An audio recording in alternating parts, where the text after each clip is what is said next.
and gentlemen, may I have your attention please, because our agenda is about to begin. So before we start, I would like to inform you that all the participants have to turn on the video. The participants are only allowed to turn on the voice if the moderator gives permission, and the participants are prohibited to share screen, and the participant can ask questions through comment feature in Zoom application or YouTube comment, and attendance form will be shared during webinar. Please make sure to fill with correct information, and to get e-certificate, please follow the instructions. So for YouTube participant, you are highly recommended to subscribe our channel and leave your name in the comment with format, full name, institution, and country. Assalamualaikum warahmatullahi wabarakatuh. The Honorable Rector Universitas Muhammadiyah Yogyakarta, Dr. Insinyur Gunawan Budianto MP, the Honorable Dean of Faculty of Agriculture Universitas Muhammadiyah Yogyakarta, Insinyur Indira Prabasari MP, the Honorable Head of Department of Agribusiness Universitas Muhammadiyah Yogyakarta, Insinyur Eni Istianti MP, the Honorable, all the speakers and moderator, and all the participants whom are proud. Welcome to International Webinar Southeast Asian Agriculture Post-COVID-19 Pandemic, Current and Future Perspective, Saturday, 11 July 2020, Universitas Muhammadiyah Yogyakarta, Indonesia. Before we start, let's say Basmalah together. Now we are going to listen to welcome speech delivered by the Dean of Faculty of Agriculture, Universitas Muhammadiyah Yogyakarta. Ladies and gentlemen, please welcome Insinyur Indira Prabasari, MP, PhD.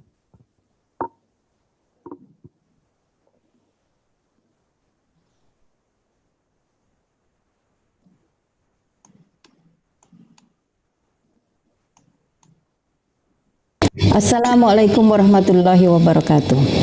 Distinguished guests and speakers from Indonesia, Malaysia, Thailand, the Philippines, Laos, and other places. It's good to be here. Assalamualaikum warahmatullahi wabarakatuh. Distinguished guests and speakers from Indonesia, Malaysia, Thailand, the Philippines, Laos, and other places.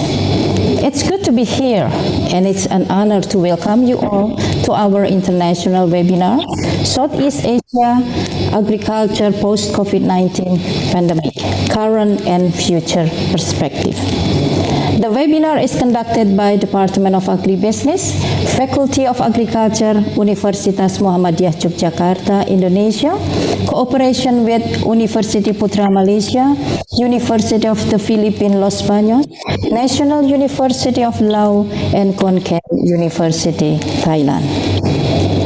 As we all know, the COVID-19 is having a devastating impact across the world.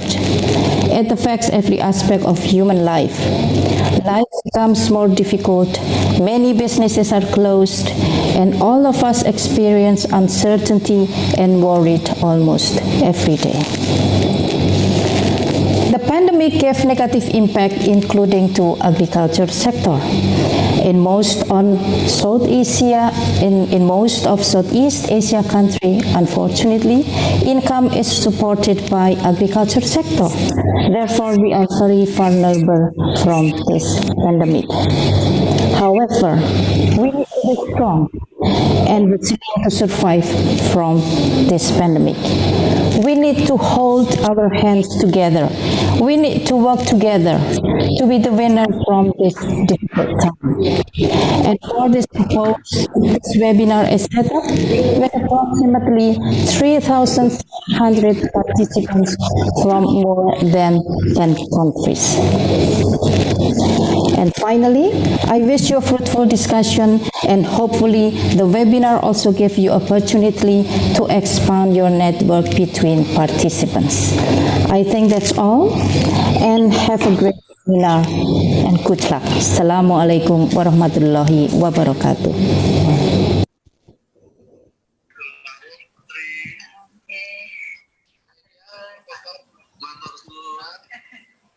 Thank you so much, Insinyur Indira Prabasari, MP PhD, for your welcoming speech.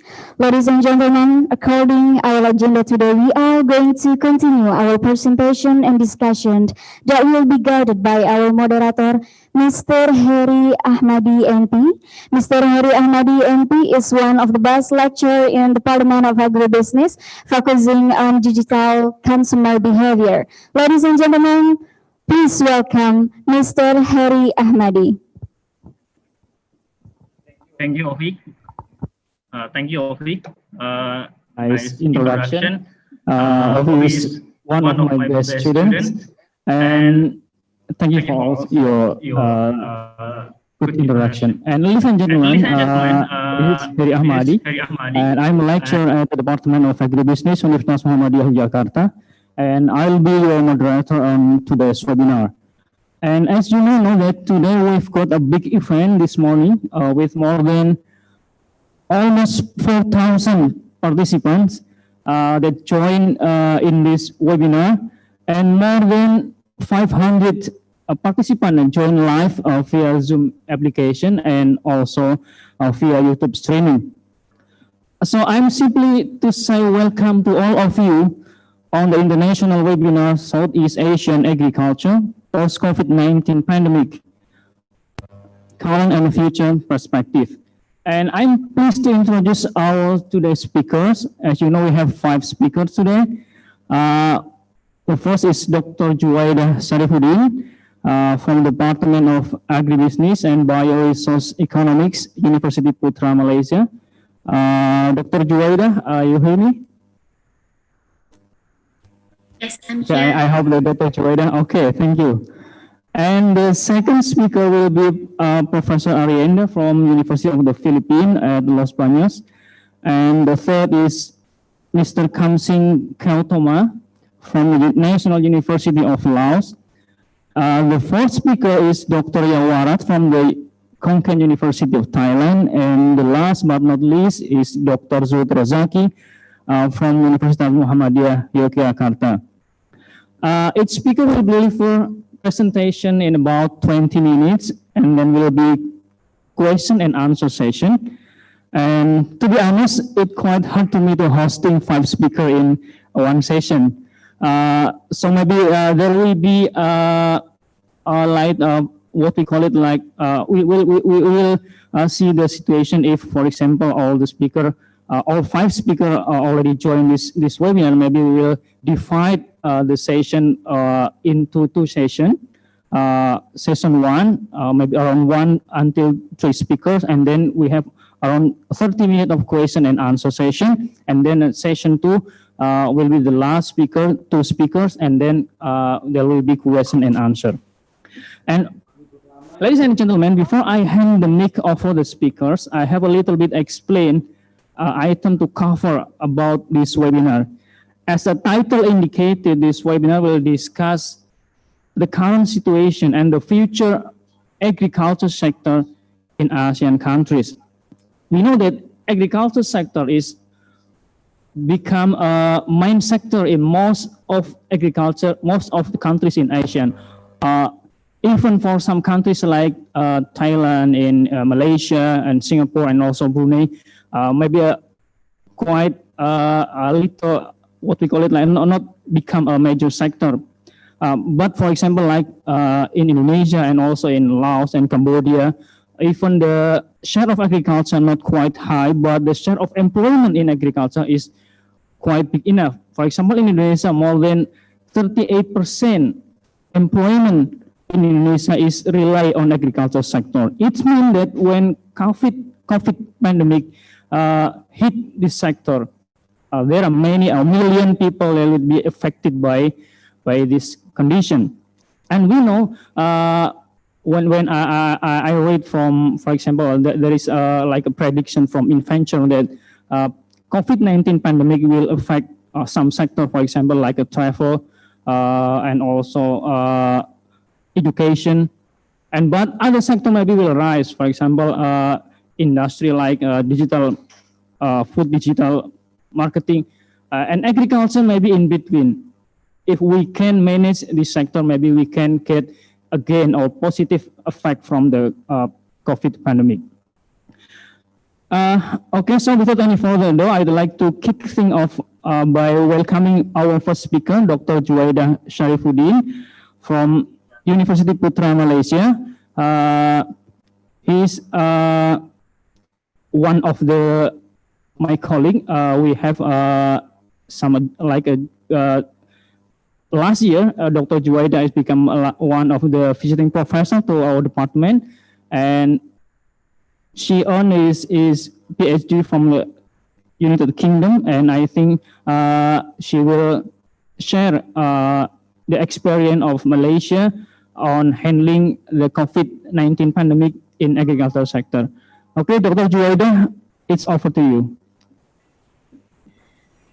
Thank you very much, Mr. Heri. So I will share my slide. Yeah, please. It's disabled. Host disabled participant screen sharing. Okay, wait a minute. Okay.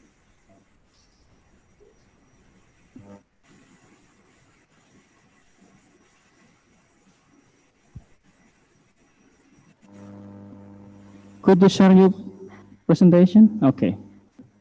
All right. So you can see this, right? Okay. So thank you very much, Universiti Muhammadiyah Yogyakarta, because of this chance for me to present on agriculture and food sectors in Malaysia post-COVID-19 pandemic. So I will share actually the experience of Malaysia, including what we are doing currently and what happened to the Malaysian setting for the agriculture sector. So firstly, this is an overview of the COVID-19 pandemic in Malaysia. We have started getting the case in January from the travelers from other countries. And then the number increased in February 2020. But in March, actually, it has started the localized cluster for local people. So this is when actually Malaysia recorded the largest cumulative number of confirmed COVID-19 infections as compared to other Southeast Asian countries. So what we did was on the 18th of March, we have started movement control order. So when we start on the 18th of March, nobody can go out. The ones that can go out is only for buying groceries, and it's limited to one person per family. So this is really you can call it a lockdown, but some movement are allowed during this time. And then in April, the government have extended our MCO to 14th of April, and then it is extended again on the until 28th of April. And then in May, also extended, but by the 4th of May, we have changed into conditional movement control order. So that means there are allowed some of the interstate travel. It is allowed of some industries to open in May, but mostly it is still under control.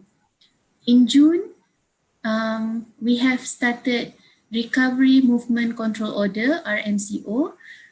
This will be extended until 31st of August. So actually, our schools are open gradually. The 17 years old students have started because they have a big exam at the end of the year. And then interstate travel are allowed. There's not any restriction for interstate travel anymore. And then yesterday, actually, it has been announced that we can have gatherings, groupings, as long as we have social distance between all the participants. And on the 22nd July, all schools will be open for all the school children. So we have this, and then our universities and colleges will be open in October. So next semester, we will have face-to-face session. So this is actually the overview of the COVID-19 pandemic in Malaysia. So these are the total case as of yesterday. We have 8,696 cases and total death of 121 people. So the spike is actually in March, April, May, and it has been going down. That's why we are moving from MCO to the recovery period.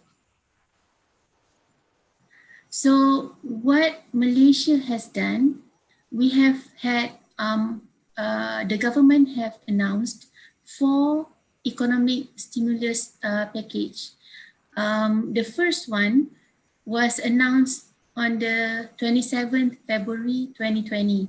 So this one is when we still have our 7th Prime Minister, Tun Dr. Mahathir Mohamad. Could you please again share your presentation because we cannot see your presentation. You cannot see my slides? Yes. Could you please share again?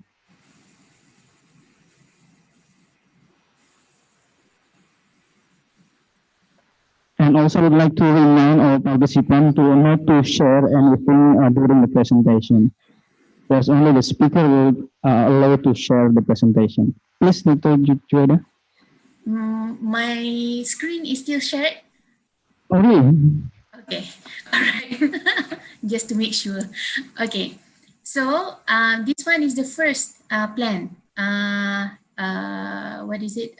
It is announced by our previous Prime Minister, Tun Dr. Mahathir. So this one is because the government has seen that the number of cases are increasing and yes. Cannot see your presentation, your PowerPoint presentation. Could you please share? Okay. Let me try again.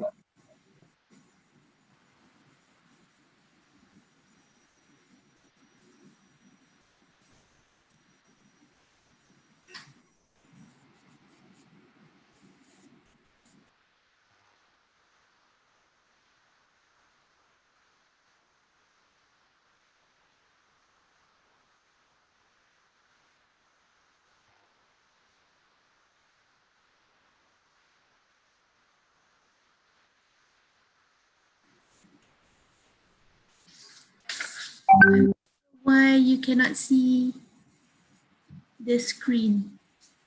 Yeah. Well, we cannot see your presentation. Because I have already shared. Maybe you share again.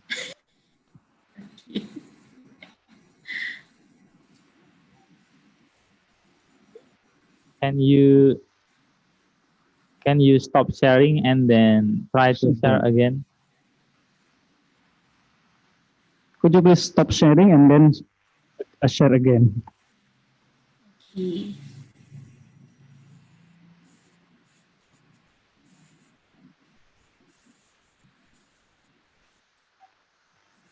It does not work.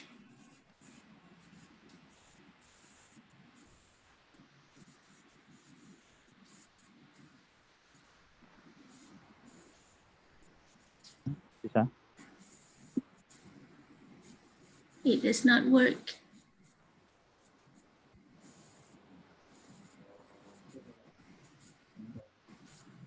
Okay, right. We will make you as a co-host for this webinar, and then you can share again. Okay.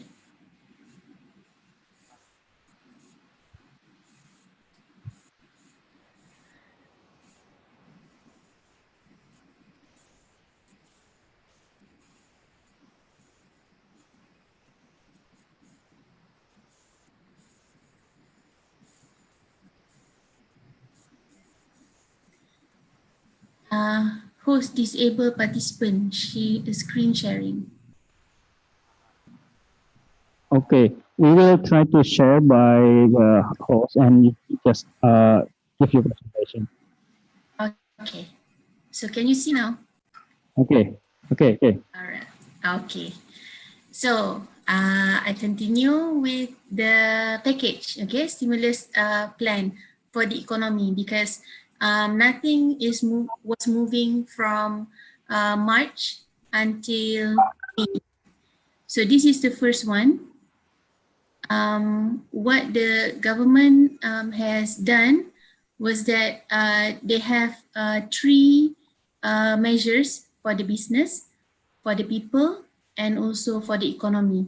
So they have tried to make sure that people are not being laid off from their offices, and also they are also trying to make sure that the people still spend money in the economy. Okay, so this is on the 27th of February. So 1 month after that, this is during the movement control order. So we have a Prihatin economic stimulus package. This one is announced by our 8th Prime Minister. So this one is also covering for the people, for the economy, and for the business. So this is the new government. So they have started to give money to the people so that they can spend. And then there are people who lost their job, so at least they still have something. And then we have also electricity bill discount because people are working from home. We have also been given subsidy on the internet line. They have given assistance from the college and universities.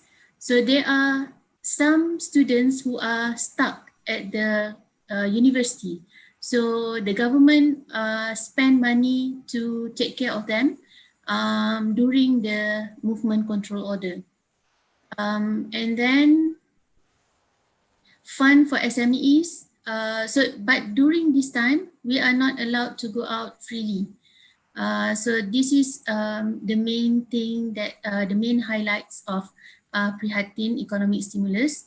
And then after this package has been announced, on the 6th of April, the government announced only the Prihatin economic stimulus package focusing on SMEs. So these are made because there's so many SMEs that were affected by the movement control order.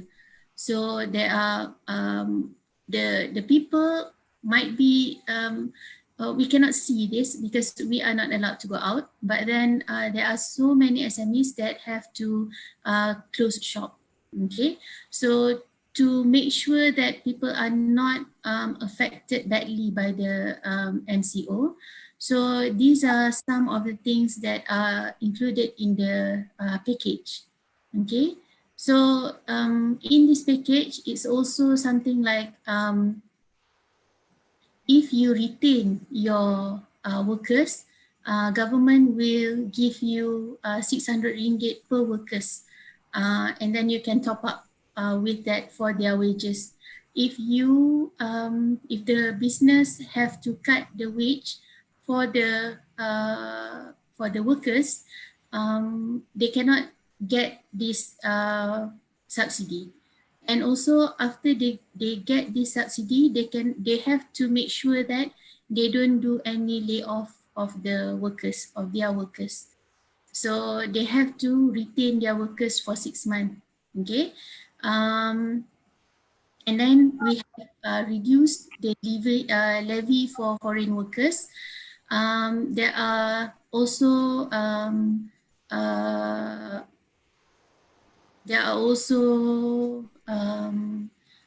stimulus package for SME where they don't have to pay their existing loan for 6 months. Reduce rental. So these are the things that has been done by the government, by our government, to help the SMEs. And then after that, this is the latest recovery plan for Malaysia. So Penjana was announced on 5 June 2020. So this is, in Penjana, we have 3 components. Empowering the rakyat is on making sure that the people have money to spend. So they have reduced the tax, they have given subsidies, they have given grants to the people, incentives. Other than that, cash aid also was given, and also the 1 gig daily complementary internet is is also given until August, if I'm not mistaken, because under the latest the recovery MCO, it's going to be until 31st of August 2020. The second component, this is for focusing on the businesses. So to support the growth of business, government have already introduced help for online spending. They have given discount and vouchers to the people. And then the financing scheme for tourism, even women entrepreneurs are given focus for this Penjana recovery plan. Cash flow, they have helped in, the government helped also in the financing for SMEs. And then tax rebate, matching grant, capital allowances. So these are the things that are given support by our government to the businesses. And then the third one is the towards the economy. So how the government wants the economy to still run during this recovery MCO period. So what we have is this drive to digitalization of business and innovations. And then we are creating technology and innovation sandbox. We have tax exemptions on imported cars, local assembled cars. This one is all to make sure that people can spend and make the economy grow. Okay, so even to buy houses, there are some tax exemptions, financing. Okay. For the culture, entertainment sector, they have been very much affected by MCO. And during MCO, actually, we have seen that there are an increase for urban farming. So, and also for agri-food microcredit financing scheme. So the government have given some efforts to revive the agriculture sector. So this is the effects of MCO, agriculture and food sector in Malaysia. So we have actually reduced agriculture labor during this MCO because most of there are high percentage of agricultural labor from foreign countries. So during MCO, they cannot move out, they cannot go to work, and some of them have gone back to their own country. So the labor is, well, there's no, the demand for agriculture produce also have been reduced. So there are some farms that have problems in marketing their output. Okay, so we also faced broken food supply chain because they have limited access to agriculture input, for example, seed, fertilizer, and then labor just now, transport. For example, in March, there are many trucks, lorries that cannot move interstate. Okay, so there are broken food supply chain at that time. And then it's difficult to sell agriculture produce because our markets are not opening. Farmers market are not opening. Night markets are not there. Even our the big fresh market also was not open. Okay, so it's difficult for people actually to sell, for the farmers to sell their produce, and for the people to buy vegetables, seafood, poultry and all that. Exports are not allowed. So there are also incidences where vegetables have been thrown out because they cannot sell to, it cannot be transported into Singapore. That was mostly vegetables from Cameron Highland. So these are high value crops. So when they cannot export it and they cannot sell at the price that is reasonable for them, so there are many farmers who throw away their produce. And then because of closure of restaurants, closure of schools, closure of universities, so there are less demand for fresh produce. These are affecting our farmers. Okay, so these are the effects that I can see from the effect of MCO towards the agriculture and food sector. So this one I got from our Department of Statistics. This is the Malaysia's economic performance for the first quarter 2020. So you can see that our economy grew, has also reduced for the first quarter of 2020 as compared to the fourth quarter of 2019. And the production in agriculture, oil palm, forestry, and also fishery has also reduced, negative 8.7% as compared to negative 5.7% in fourth quarter 2019. So, and you can see expenditure between first quarter in the yellow and then the fourth quarter of 2019 on the right side, all have actually reduced a lot. And also we can look at the changes of consumer behavior during MCO. Panic buying at the beginning of MCO, people, when it is actually announced that we are going to have MCO, it is announced on the 16th of March.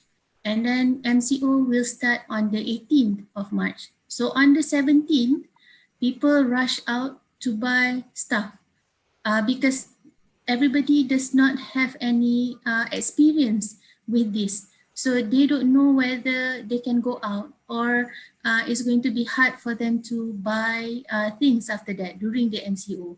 So on the 17th of March, people are rushing to the shops and then they are panic buying at that time. Okay, so there are some things that they cannot get food during MCO.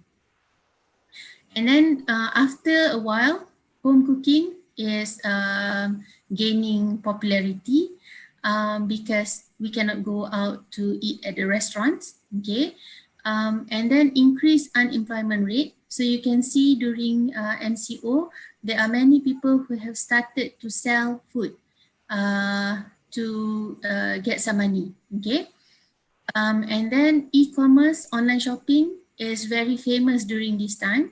So all the delivery companies are they are the one who has been working so hard during the MCO.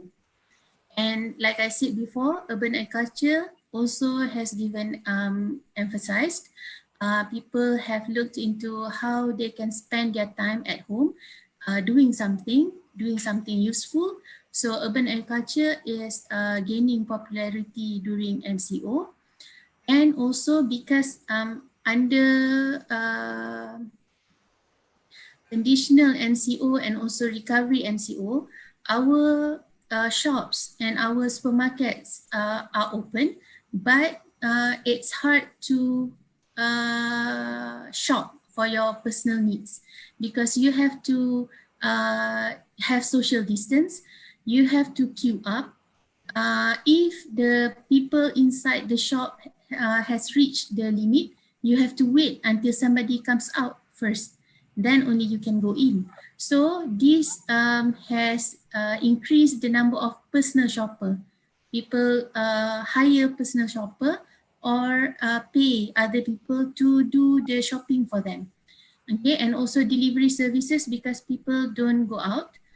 Some still have trust issues. They don't trust that the shops are doing enough to make sure that the COVID-19 is not transmitting to them. Okay, so delivery service is there are a few new delivery companies that have opened up during MCO. So these are the latest statistics given out by our Department of Statistics. This is actually a survey from 41,386 respondents. This is from 10th to 24th April during our MCO. So food products, the main expenditure is on rice, all the fresh produce, fish, chicken, meat, seafood, eggs, vegetable, and other essential ingredients for cooking, for example, like oil and all that. Okay, so this is the main expenditure for food products, and non-food mainly for all the cleaning products. So Malaysia has, I've seen the policy going towards protecting agriculture and food sectors in Malaysia. We have established Cabinet Committee on Food Security. This is the members are from universities, from the industries, to make sure that our food security is remain good for the nation.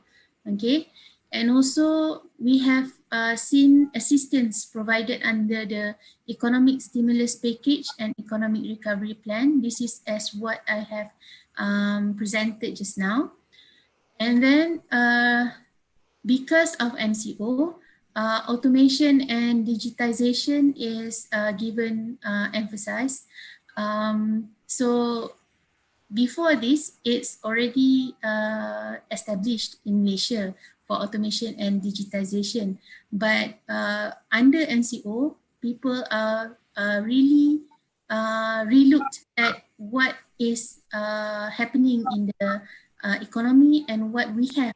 So it's really urgent. You can see that farmers, businesses are trying urgently towards automation and digitization.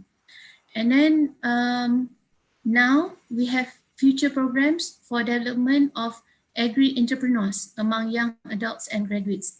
We have this before, but now in the recovery MCO period, I can see that many agencies have come to UPM, for example, to get the expertise for the development of agri-entrepreneurs. So that means Malaysia is putting emphasis to the agriculture sector again.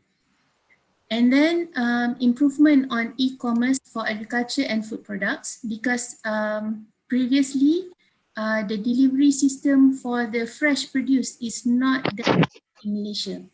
So now, because of MCO, we have seen that when people buy the product is good at the shops, but then when it arrives to the customers, it's already in a bad shape. So it's not fresh anymore. Fruits, for example, it's not fresh anymore. So there are some improvements being done by companies for the online shopping for agriculture and food products. And during MCO also, we have seen that actually public and private partnership is very good among Malaysians during MCO. So it is we can forecast that the public-private partnership can go beyond MCO time limit. So it is very much needed, because government cannot do everything alone. So we need the private participations in recovery of the economic sector. So this is actually under Penjana just now, which is done until August and also until the end of the year 2020. Beginning June 2020, this is only for agriculture and food sector support. The government is giving microcredit financing under Agrobank for agropreneurs. And then this is the maximum loan size and tenure.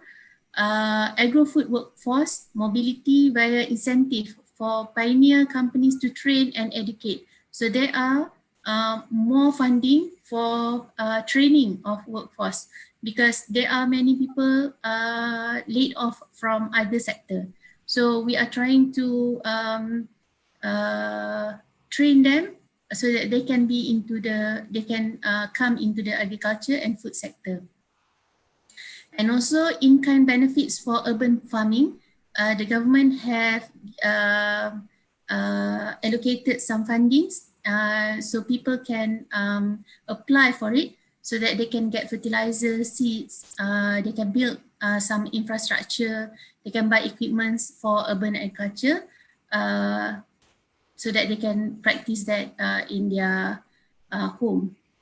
So before I end my presentation, I pray that the COVID-19 pandemic, we are going to be, Allah can protect us from this COVID-19 pandemic, and it's going to be taken away from the world. Okay, so that's it from me. Thank you very much. Great. Thank you very much, Dr. Juwaidah, for giving us such informative and interesting presentation on the current situation on agriculture sector in Malaysia. If I can summarize several points from the Dr. Juwaidah presentation, COVID pandemic, I think, already affect dramatically in agriculture sector in Malaysia, with the growth almost 0% decrease. And however, there is a rise of expenditure on food product and also in online delivery food service. Okay, thank you, Dr. Juwaidah. And ladies and gentlemen, we move to the next speaker, and I would also welcome to Professor Faustino Arrienda from the University of Los Baños. Professor Arrienda, could you hear me? I think Professor Arrienda already joined this webinar. Yeah, good morning, everyone. Okay, thank you, Professor Arrienda. This is your session. You will be given 20 minutes to deliver your presentation. Yes. please, Professor Arrienda. Okay. Dr. Juwaidah, could you stop sharing your presentation? Yeah, I will do. Yeah, this one. Okay.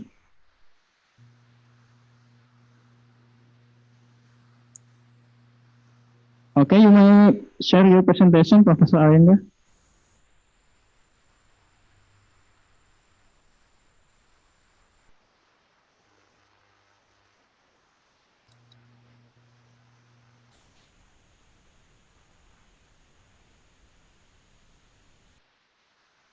Okay, while we wait for Professor Arrienda to share his presentation, after this presentation will be a question and answer session for session 1.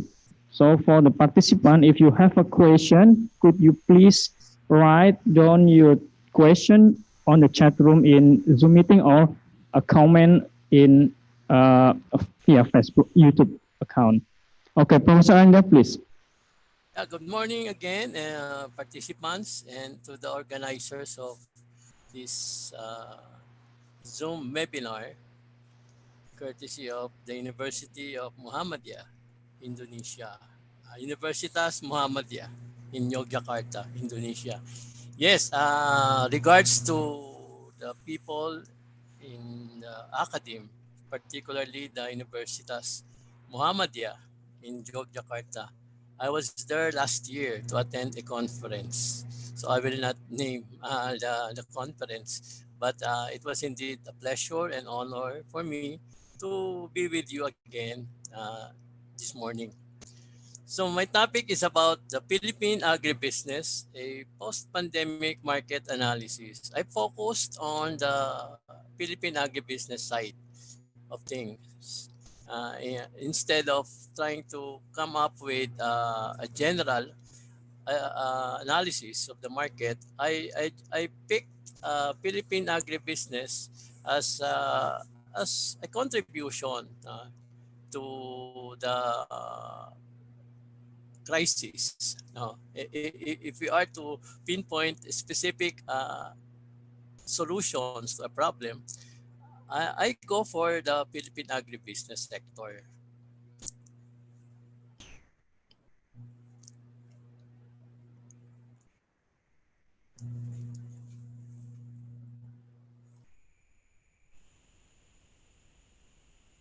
Okay, my talk will be something like this. So, I tried to limit my presentations to approximately 20 minutes from more than 50 slides last night. I tried to trim down to something like 15 to 16 slides. So we'll go just for some introductions, some definitions or terms, and some market analysis, a pandemic, post-pandemic opportunities, and the possible areas for research. As a way of introduction, the Philippine agribusiness sector is composed of 5 subsectors. We have the crop production. We raised our exports from mangoes, pineapple, and rice and corn. For the animal production, we have the livestock and poultry. Okay. And another one will be the forestry and logging. Fourth category or subsector will be your fishery, which includes the aquaculture on our part. And number 5 is the agricultural support services, the processors, and the manufacturing sector.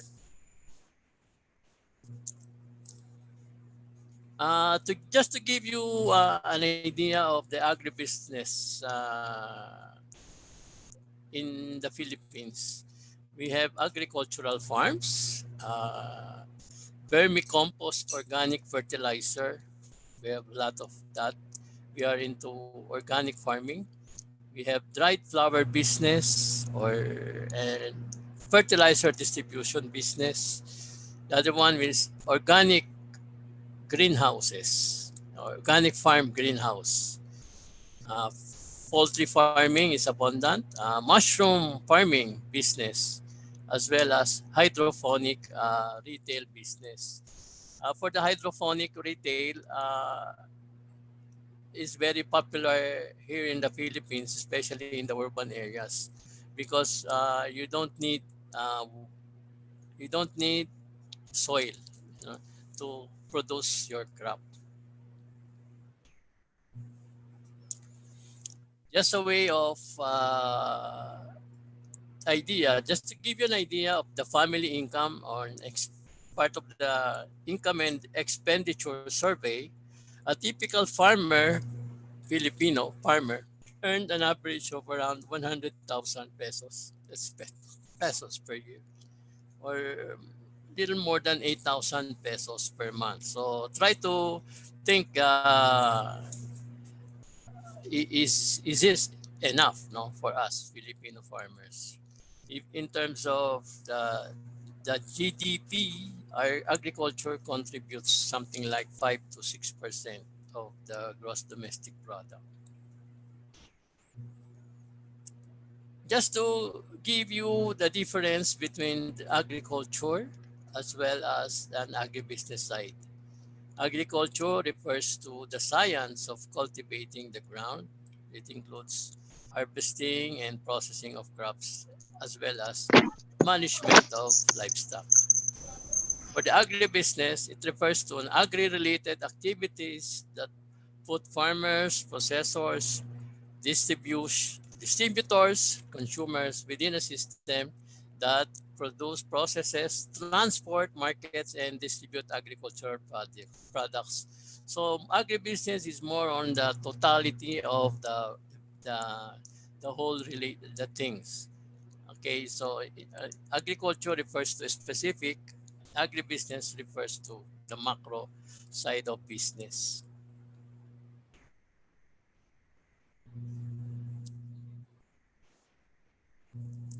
For the market analysis, no, in the agribusiness side, we have from the farmers.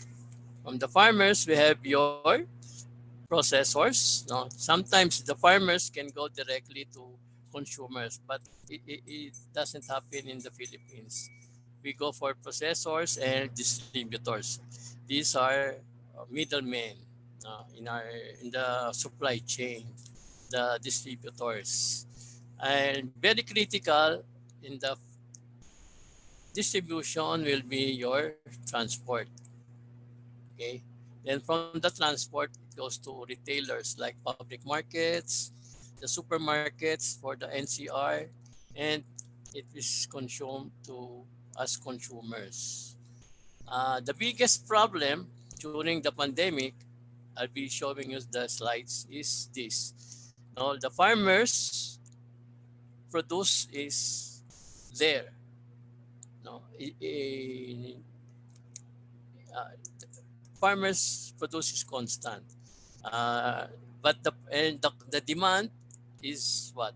Consumer is also constant. The problem is here on the transport side. I'll explain to you on the next slide. Okay, so in the analysis during the pandemic, we call it lockdown. Imagine the government of the Philippines tried to have this, no, lockdown this the whole area of Luzon. So try to imagine the produce within this region. The upper part is the cotton and tobacco. This is our rice granary. The central Luzon is here producing rice. This one. Sorry. Okay. This one is the food rice granary in the Philippines. Part of that is the vegetable. Okay. Sorry.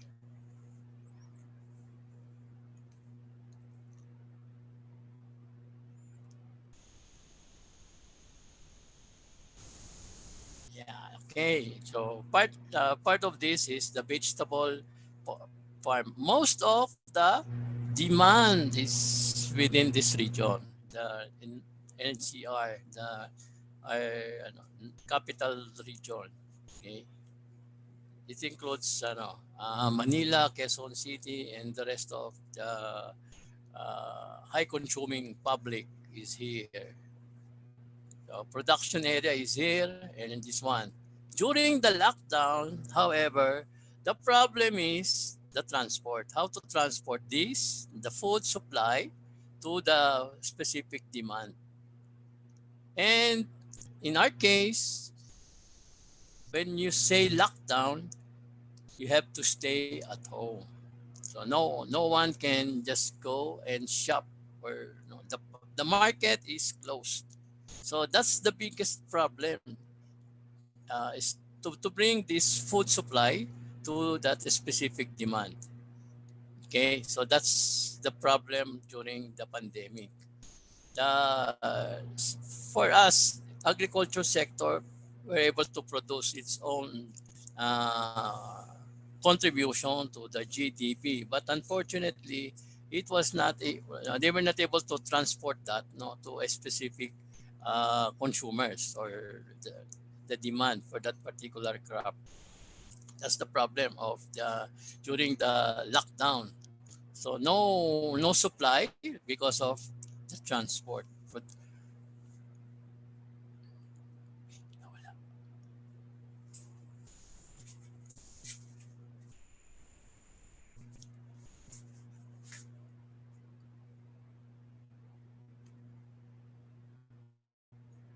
Again, your presentation, because some participant interrupt to share. Okay, thank you. Okay. Okay. Sorry, Brad. I'll continue. Yes. Continue. Yes. Okay. Sorry again. So that's the whole market analysis. There is enough supply, but unfortunately, the demand is always there. That the problem is for me is the biggest challenge is the transport. So for the opportunities that were created, the first speaker talks about the situation in Malaysia. I guess her recommendation is also very, very true, ma'am. That's also, it can be your recommendation. It can be applied in the Philippine situation. I'm off again.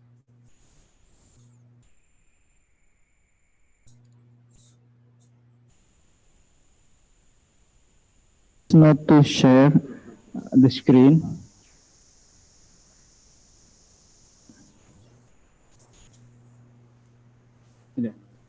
Wait,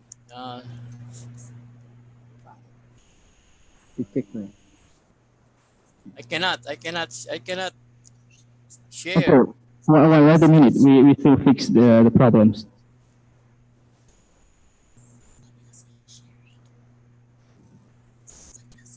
Someone else is sharing. I don't know. Yeah. It's unfortunately some participants interrupt this your presentation. Other Okay. participants. Okay. Please say again. Okay. Can I start again? Yep. Okay. Thank you. Okay, I'm down to the last part of my presentation, although I have to stick to the limit.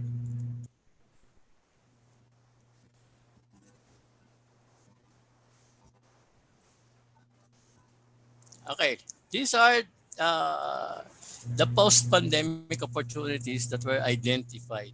Seems very, very true with the our Malaysian brothers and sisters, or the economy of the Malaysian people, or the Malaysians.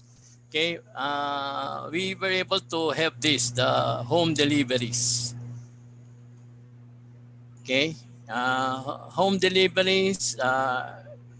That's why I tried to discuss to you the biggest problem is transport.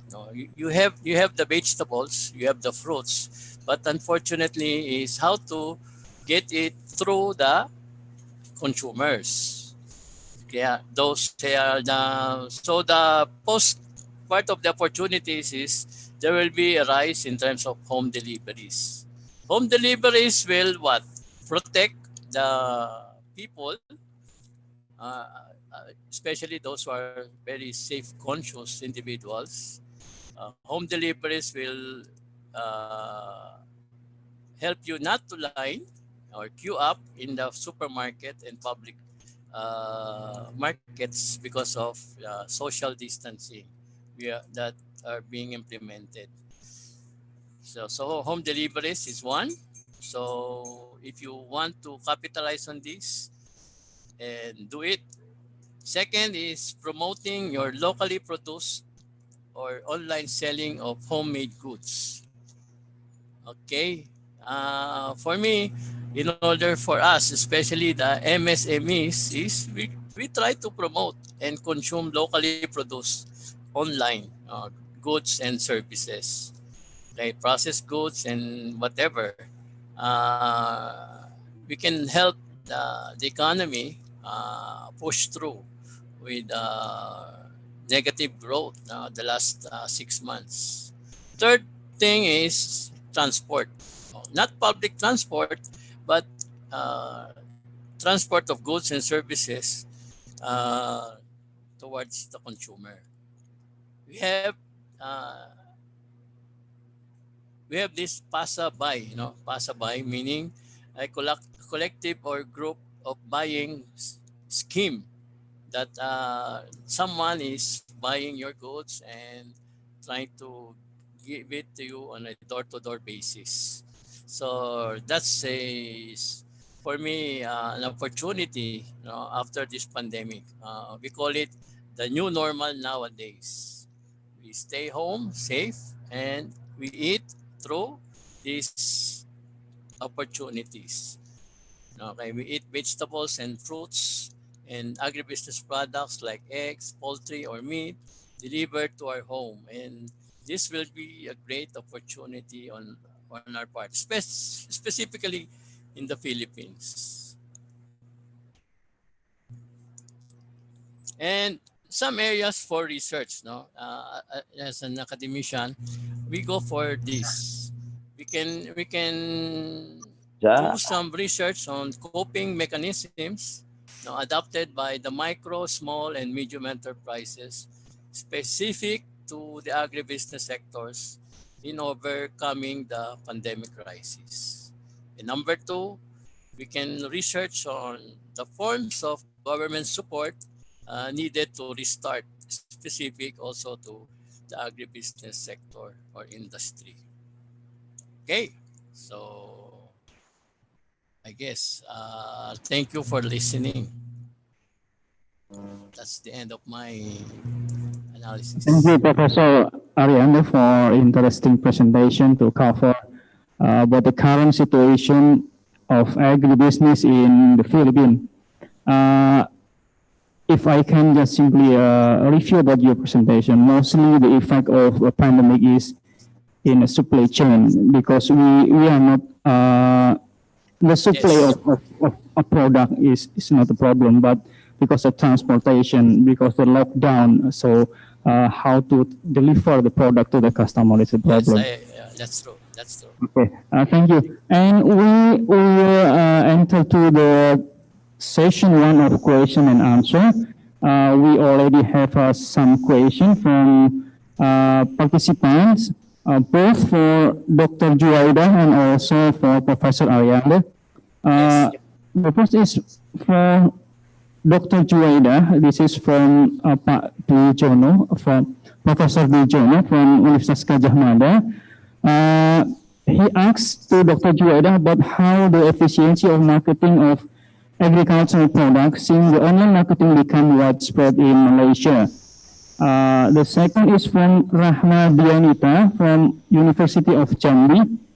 To Dr. Juwaidah, what kind of the government program in development of agri-entrepreneur among graduates? And then for Professor Arrienda, there is a question also from Giovanni Felipe Barus from Brawijaya University. He asks about agroforestry is highly optimized cultivation technique that has a high production value and a real form of management of the agricultural environment. The question is, will these systems still work in the future of monitoring from the economic side? And then also a question for Professor Arrienda from Professor Bijono from UGM. How about the development of urban farming for vegetables in Philippines?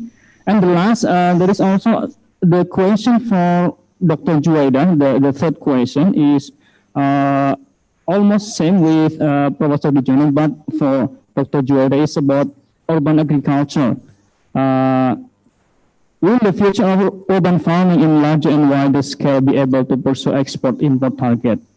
Okay, I will give Dr. Juwaidah first to answer all the question.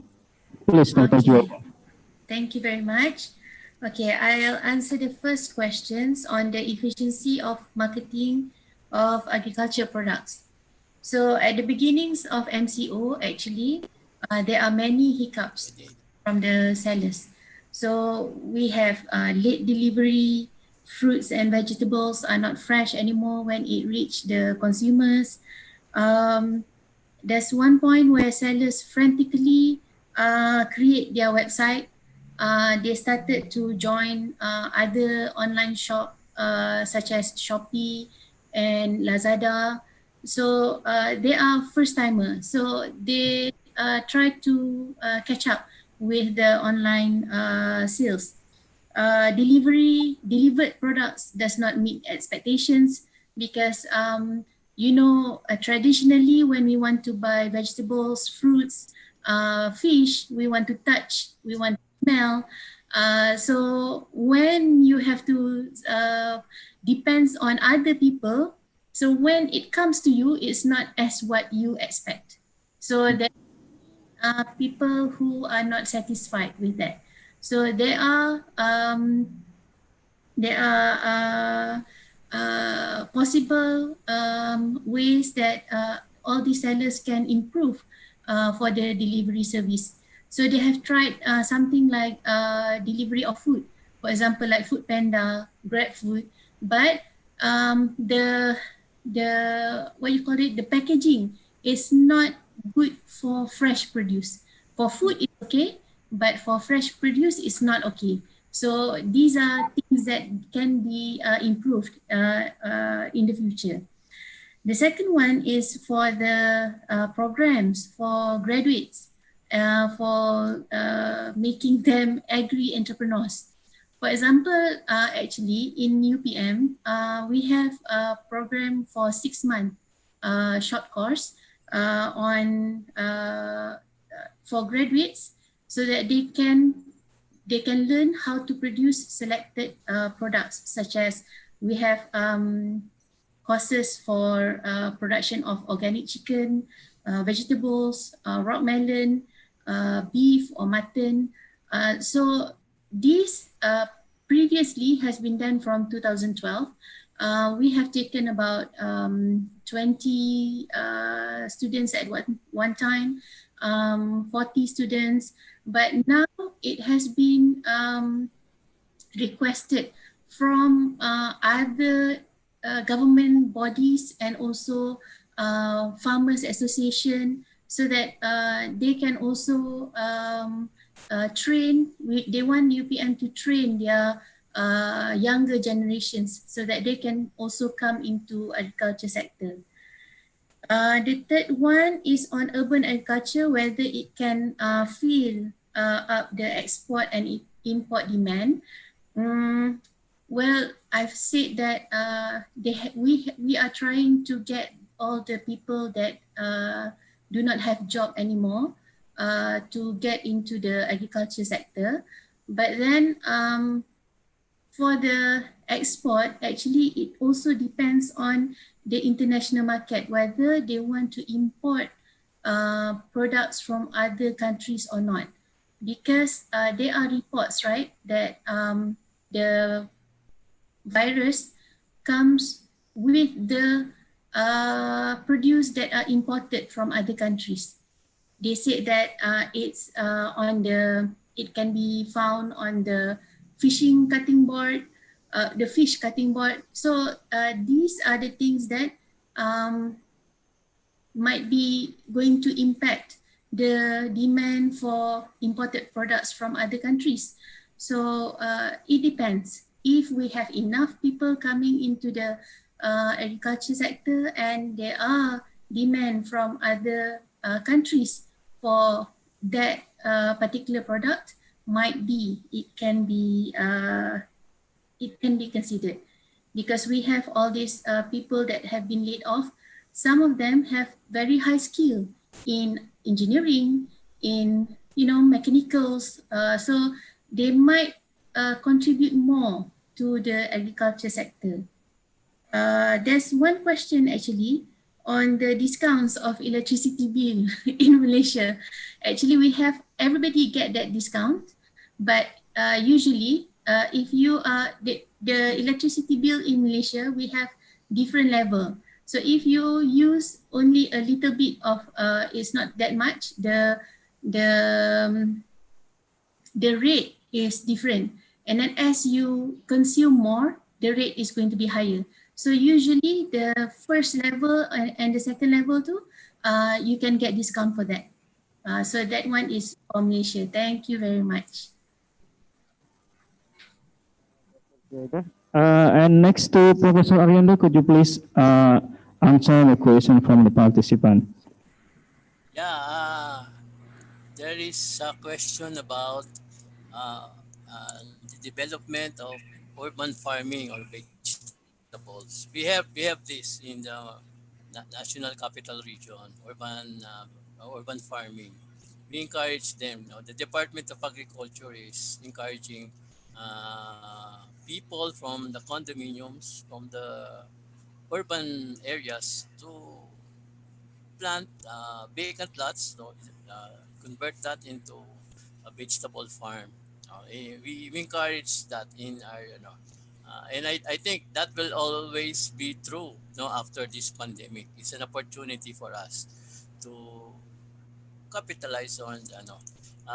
Actually, at this point, the Department of Agriculture is providing seeds for these vegetables, free. It's free seeds. You all you have to do is get this from your municipalities, or the city or municipality Department of Agriculture.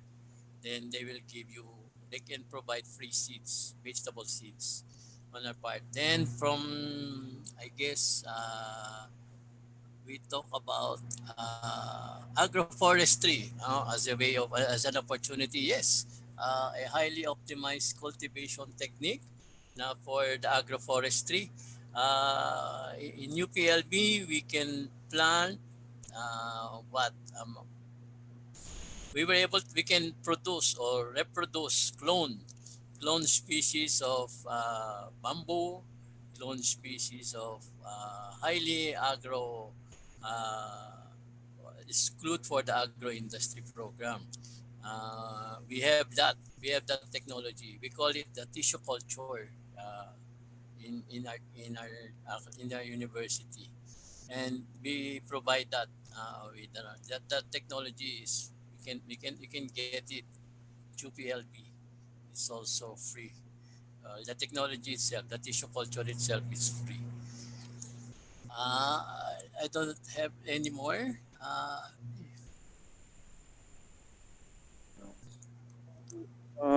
You answer our question, and we still have one question. I think for yes. Can you guide me, please? No, for Dr. Juwaidah. I think for already. The last question is from Mr. Reynolds, I think, from the Ministry of Agriculture. He asks about the agricultural commodities in Malaysia could survive if it could survive. What the commodities that could survive during the pandemic? What is it again? Okay. I didn't get the question. from Mr. Raino from Ministry of Agriculture. He asks about is there any commodities, agricultural commodities that survive in Malaysia during this pandemic? If there is a commodities that survive during pandemic, what commodities? Okay, during this pandemic, actually the demand for palm oil has been decreased actually. And then for rubber, it's increased, but it's because of the demand for gloves and all that. But actually, when the demand has decreased for palm oil, there are some effect on the industry, but because of we have reduction in numbers of labor in the plantation, so I guess it's okay for that reduction in demand. But then for long term, it's going to hurt the industry actually.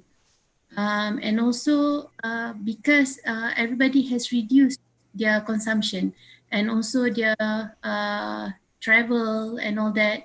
So the demand for some of the food has already actually decreased.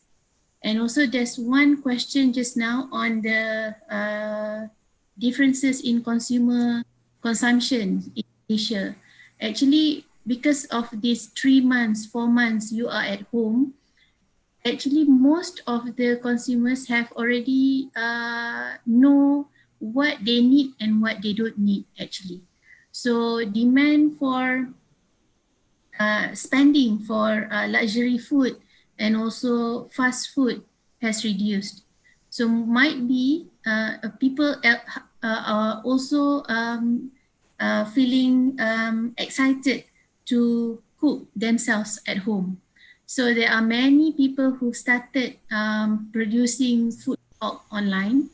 And then, demand for healthy food produced, that one is also increasing. So actually for MCO, even if it's only 3 months, 4 months, but the effects actually is huge for the consumer behaviors in Malaysia. Food. Okay. Thank you, Dr. Juwaidah, for the interesting answer. I think we already clear that rubber is one of the commodities that going increase because the increase in demand of, for example, like cloth and other material that use rubber. But in the long term, almost all sector will be suffer from the pandemic. Okay, the last, there is one question from Professor Iwandi, I think, from the University of Bengkulu for Professor Arrienda. Yes, yes. How far to do research vermicompost fertilizer in the University of Philippines of Los Baños, especially in the market? How far? Can you? Sorry, can you repeat also again? Yeah. How far to do research on vermicompost fertilizer? He asked about the research on vermicompost fertilizer in University of Philippines at Los Baños, especially in the market. The market is there, but in terms of research, you're talking about research, sir. Mostly we develop the way to culture vermicompost.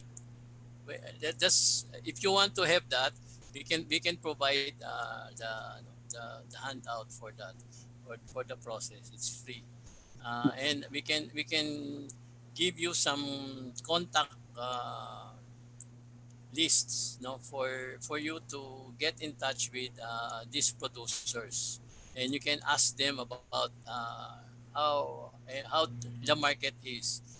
Most vermicompost producers they have their own market, specific market they provide, and we can give you the list if you want. Just I can provide you your, just email me and I will give it back. No, especially the list of the vermiculture processors here in the Philippines. There are a lot of them because the organic farming is being nurtured by the TA. So vermicompost is having a good time in terms of providing this support, especially in the organic farming side, organic free. Okay, we go for organic. Why? You have very in terms of healthy food, free of pesticides, inorganic fertilizers. That's good for our health. And most consumers nowadays would, would would prefer paying a premium price for this organically produced vegetables and fruits. It includes livestock also. Organically produced cattle, beef, and the rest.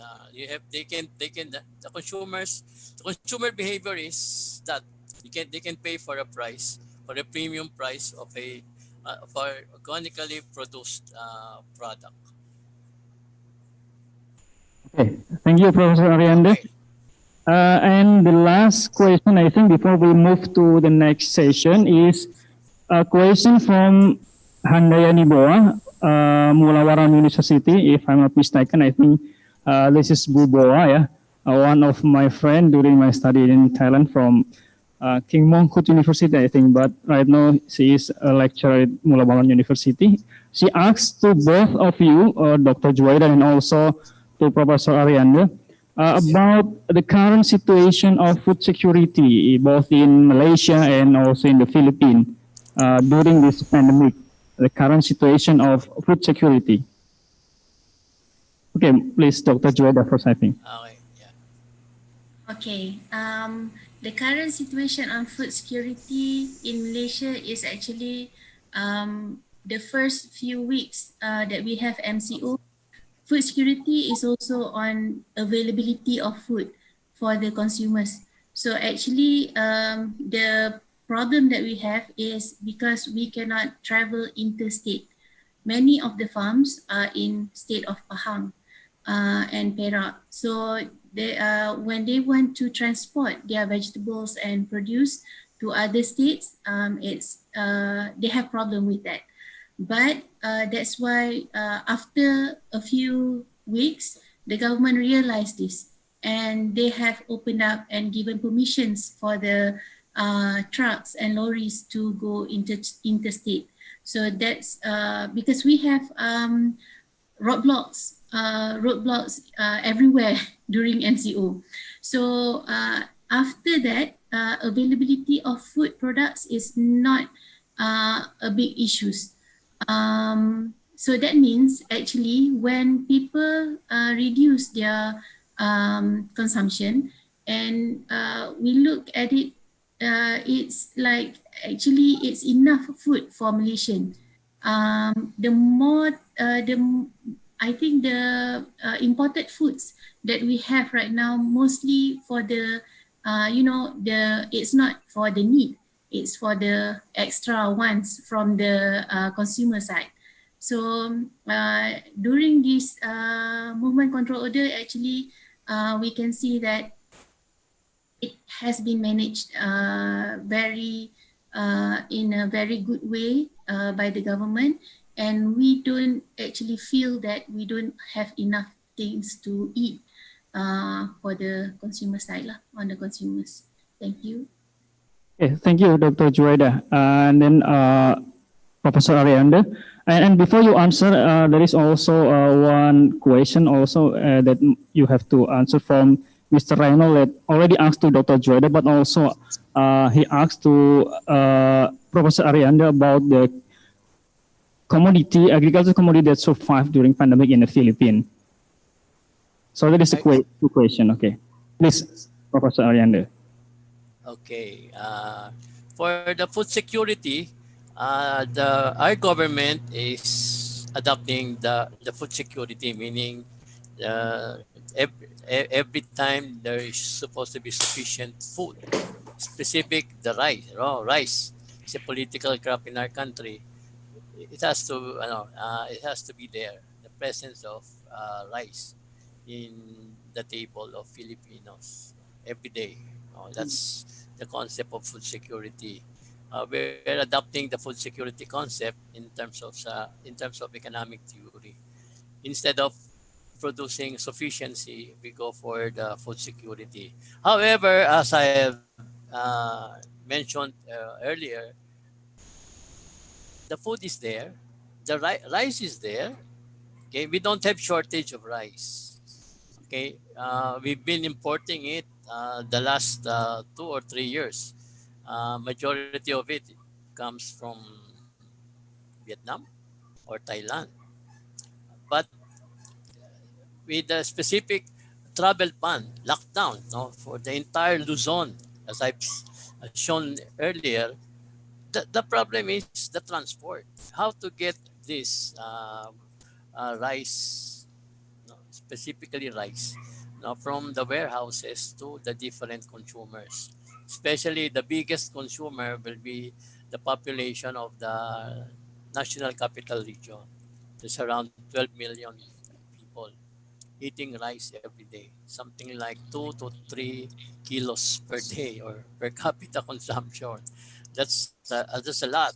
But unfortunately, because of I think Dr. Juwaidah also, because of the lockdown, in their case, there are, yeah, roadblocks, no, every now and then, no, every barangay in every barangay or town there is a checkpoint.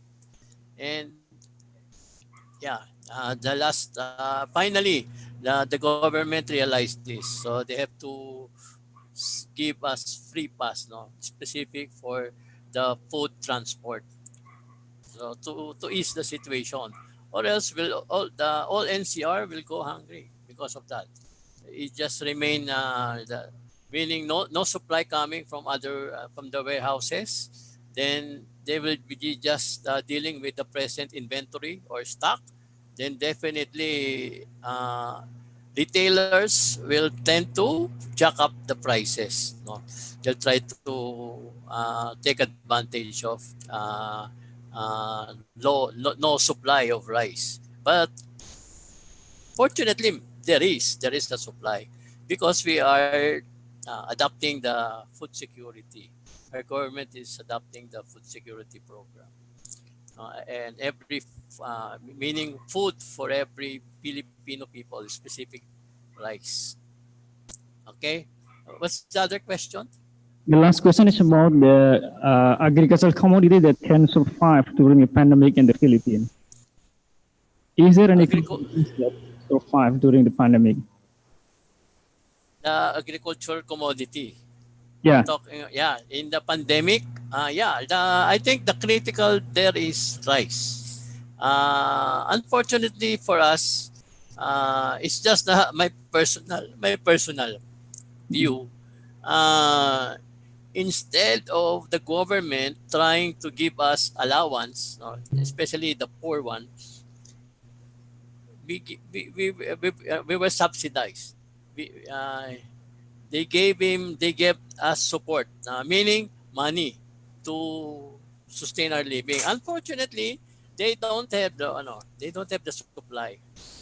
Absence of what? Specific, the rice, the vegetables. It's not. No. How I wish that the support is on the other side, on the supply side, instead of us giving specific money for the individual to survive. For me, it has to be what?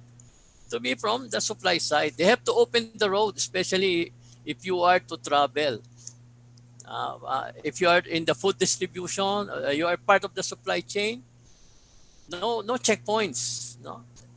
For me, that's I don't know. It's the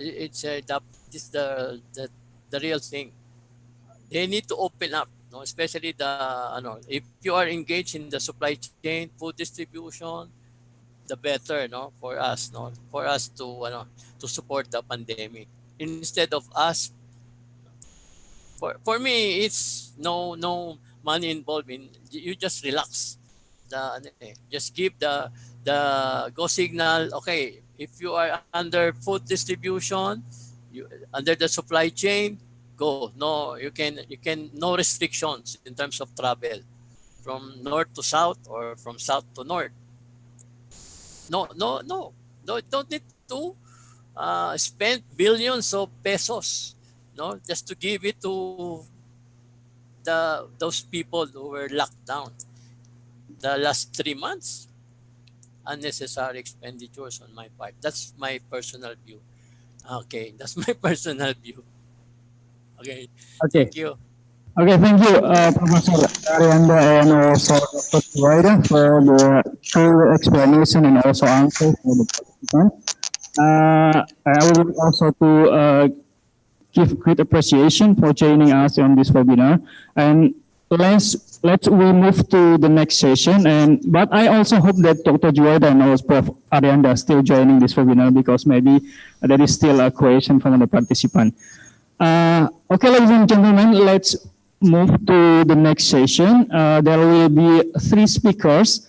The first is Mr. Khamsing Keothoumma from the Department of Community, Forest and Rural Development, National University of Laos. And the second is Dr. Yaowarat. Welcome to Dr. Yaowarat, already joined this webinar. And the last is Dr. Zuhud Rozaki. I will give the first chance for Mr. Khamsing. Are you hearing me? Yeah, good morning. Okay, good morning. Yeah, and thank you very much for inviting me to join the online webinar for this time, and also appreciate to the organizer, especially all of your your staff who have carried the hard work before we have the the significant webinar even for today. Yeah, for in my opinion, that for today I'm going to share the overview briefly about the effect of COVID-19 to agriculture sector, especially in La PDR. Yeah, so I'm going to start to share my my slide.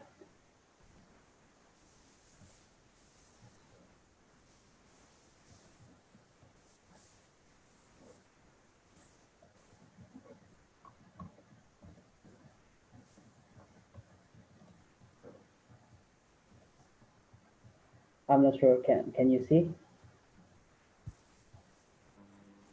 Just please slideshow your Okay. PowerPoint. Okay. Okay. It's Cool. okay now. Okay. Okay. The first of all, I would like to introduce myself. My name is Khamsing Keothoumma.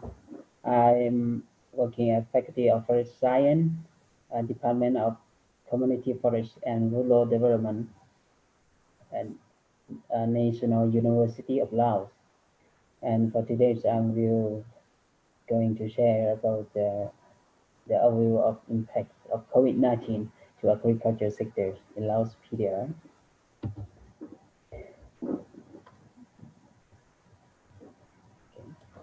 Yeah, for the agriculture sectors, in Laos PDR plays an important role to the nation development, especially in the rural areas, because most of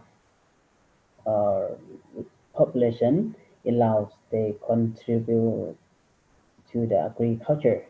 I mean, they do the agriculture as the main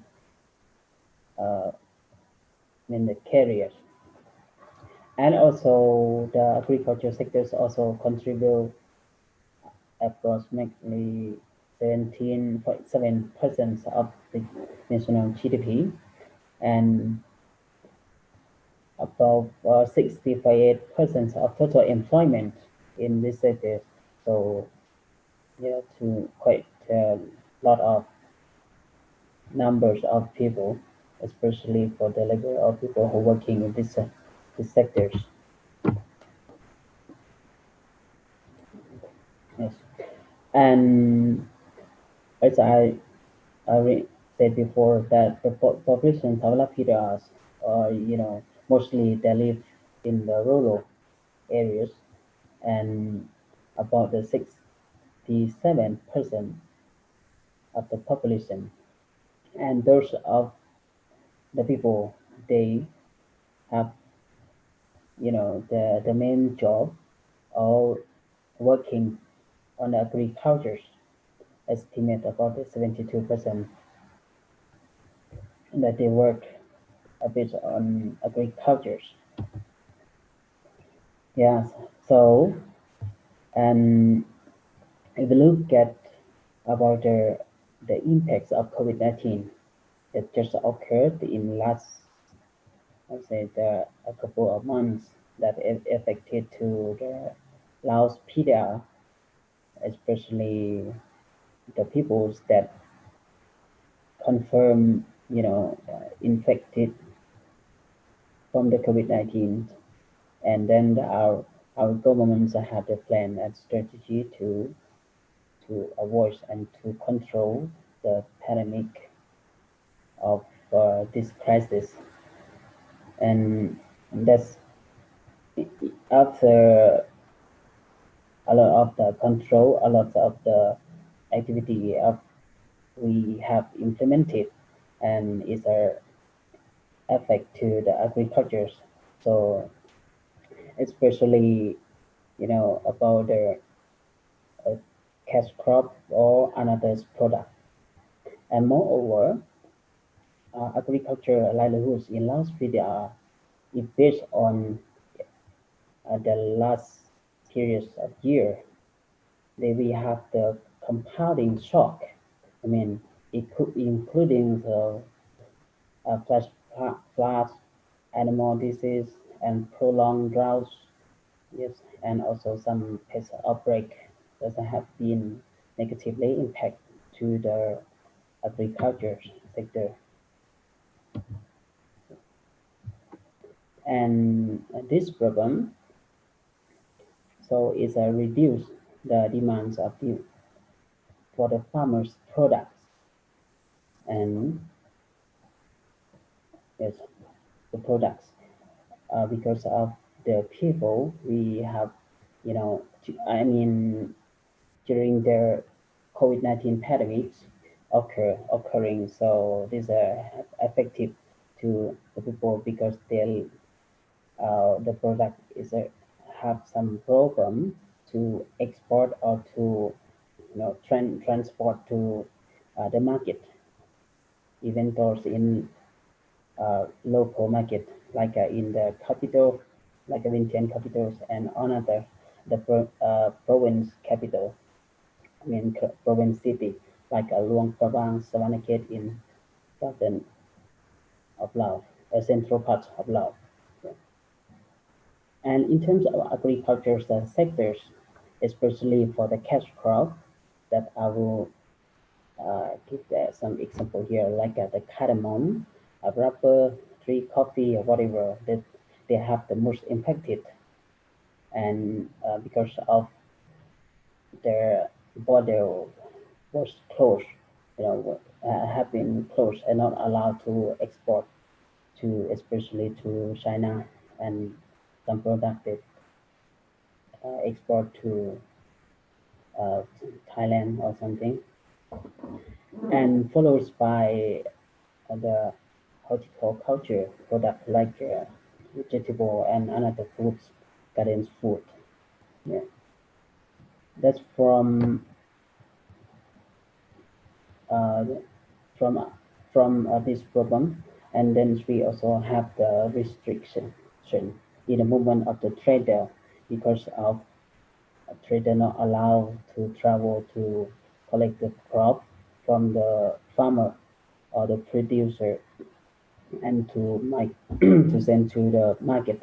So it's a directly affect to the products of the farmers who produce it. And then last one here, when we have the loss of problem, and then all the food, especially like meat and rice in a market that has gone up for the price, but the vegetable is cheap. This is because in mostly the villagers that they grow like the vegetable is in and they can grow, I mean, in anywhere, even though they have the house yard, backyards or on another. So the people, they can grow and they consume from their own products. So they mostly they quite not depend on the market. But for the rice and meat, so mostly the people, they depends on the market, and the price has gone up so far. And moreover, the employment from the many parts of country also, unemployment. I mean, the laborers have a lot of number of unemployment because of the impacts from the COVID-19, and some there, especially like a restaurant and some factory, they have closed during the COVID-19 pandemic. And about the incomes, of the farmers, and also declines, is that because of the price of the product has decreased. And not only the agriculture sector that they have the problem, but also the livelihood and the people who live, in the rural area, and their sons or their daughters that migrate to work in the city with their agricultural farm or another business product, when they have affected from the COVID-19 has closed, and then they unemployment, and is to affect to their remittance to send back to their household. So, and the last slide here, and I will give some point on my perspective and about in the futures, what we this is my personal idea that I would like to share, that all we have to allow the traders or the middlemen for the movement to extend the possible. It means like they have to to give them to collect the products from the farmer, and to encourage the farmer to grow the agriculture's product to to provide to the market. Not only not doesn't mean to export to external, but we have to consume in the local market. And the second one, things we have to support, and for the household with the sufficient access to food. I mean, we have to encourage and support them into, to grow some if who have the abilities, or who have some areas, so that they can grow for themselves, not depend on to only the market. And for the agriculture sector, it means like the middle or the large scale of production producer, so they can do agriculture on season, and they can do more. So with supporting some the technical input to help them in order to increase the productivity, from agriculture. And the last point here, that we also have to focus on the household level and to grow the vegetable and to raise the livestock, or even though the fish culture for the consume is to avoid this sufficient, the food in the future, insufficient. Okay. And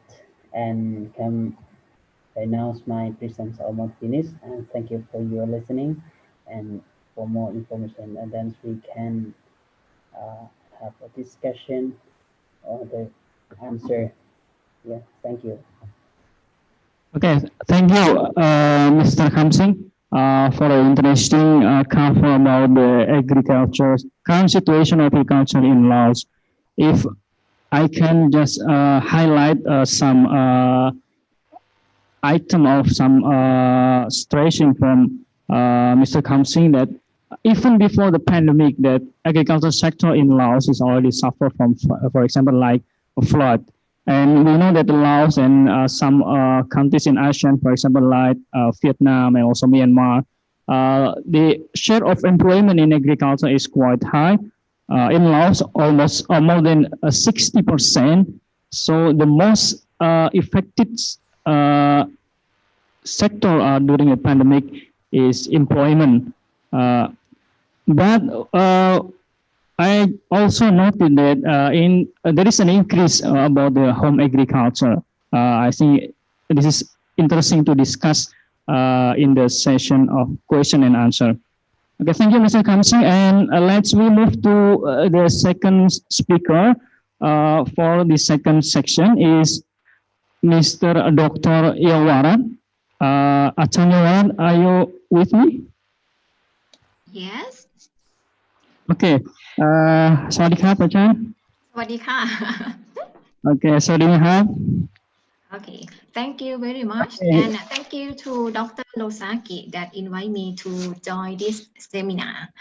Okay, before I have to share the slide.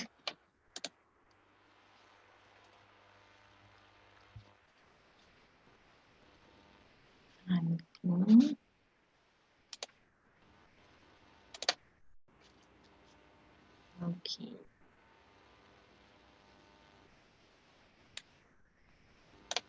Okay, my name is Yaowarat Sriwaranun. I am a lecturer at the Department of Agricultural Economics, Khon University, Thailand, in Thailand. Okay, my talk will divide it to three parts. The first one is about the economic situation, and the second one, the current situation in Thailand, and the third one is about the future perspective that for about the agriculture sector. For the first one, the economic impact of the COVID-19 pandemic. In Thailand, the GDP that in 2020, at the beginning, we forecast that it will increase about 1.8%.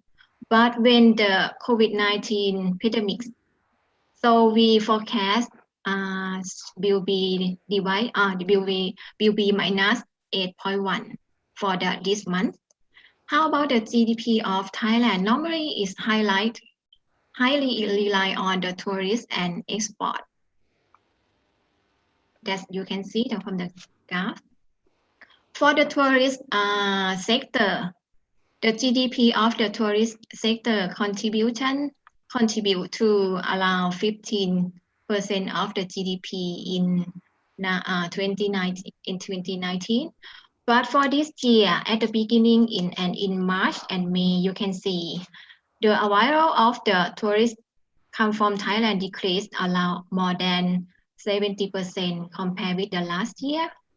How about the export product to the other country? We project that the value of the export product from Thailand to the other country will decline around 10% for this year. However, in Thailand, the agricultural sector still be quite important and significant in terms of the GDP. For the agricultural sector, we account for around 9% of the value of export of the GDP and accounting for 40% of the total labor force. How about the current situation after the COVID-19 pandemic? In terms of the food supply chain, was this disrupted from the COVID-19 because of the business closed down and the restrict of the moving anything between the province and the country is locked down. So we locked down the country around the end of March, and it means that the people in each province, it depends on the province as well. Some province is locked down their province, so it means that we cannot move and we cannot transfer the product to the other province. So it depends on the province that they allow us or not. How about the labor? Because of we lock down the country, the labor, I mean Thai labor, they return to rural area, and some migrant labor, they went back to their home country. This is happened and occurred to the farmer at the beginning of, I think maybe on May. The food farmer, I mean, they normally they hire the migrant labor to be their farm to pick up the fruit, especially durian or mango tree, something like this. So they lack of the labor in March and May. However, in terms of the vegetable in Thailand, so in vegetable in Thailand, because of we cannot move any agricultural produce to the other province, or maybe we allow to move some to other province during the daytime, but at the nighttime we cannot. It means that we cannot transfer the vegetable from province to Bangkok. It means that a lot of food, a lot of vegetable have to throw away, and this is the weight. And the second one is happen in terms of the export product. In Thailand, during the March and May, we export the mango that we call Nam Dok Mai variety to Taiwan and to South Korean. Is quite a lot, maybe 50% of the total of mango that grow in Thailand. So we cannot export to the country at that time. It means that the farmer have to sell and have to sold the mango into the domestic consumer. And because of it's quite big amount of the production, the farmer lost some money because they cannot sell all their product in that time. How about the in terms of the consumer? Because of during the situation, the consumer have lost their job.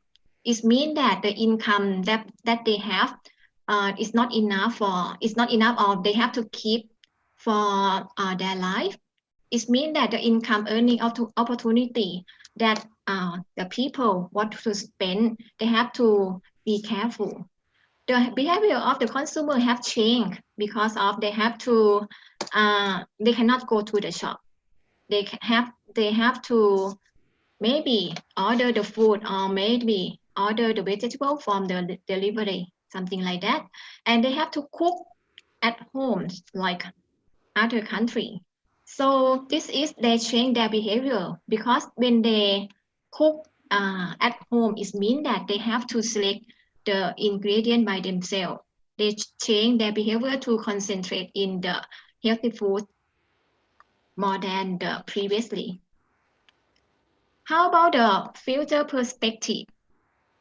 The first one that I mentioned, because of the labor that normally they work in the city, they have to come back to their hometown, to the rural area. Normally, these labor, they like the age of this labor is allowed maybe the youth, and maybe the allowed 20 or 30 or 40. It means that they quite adapt of the use of the technology when they work in the city.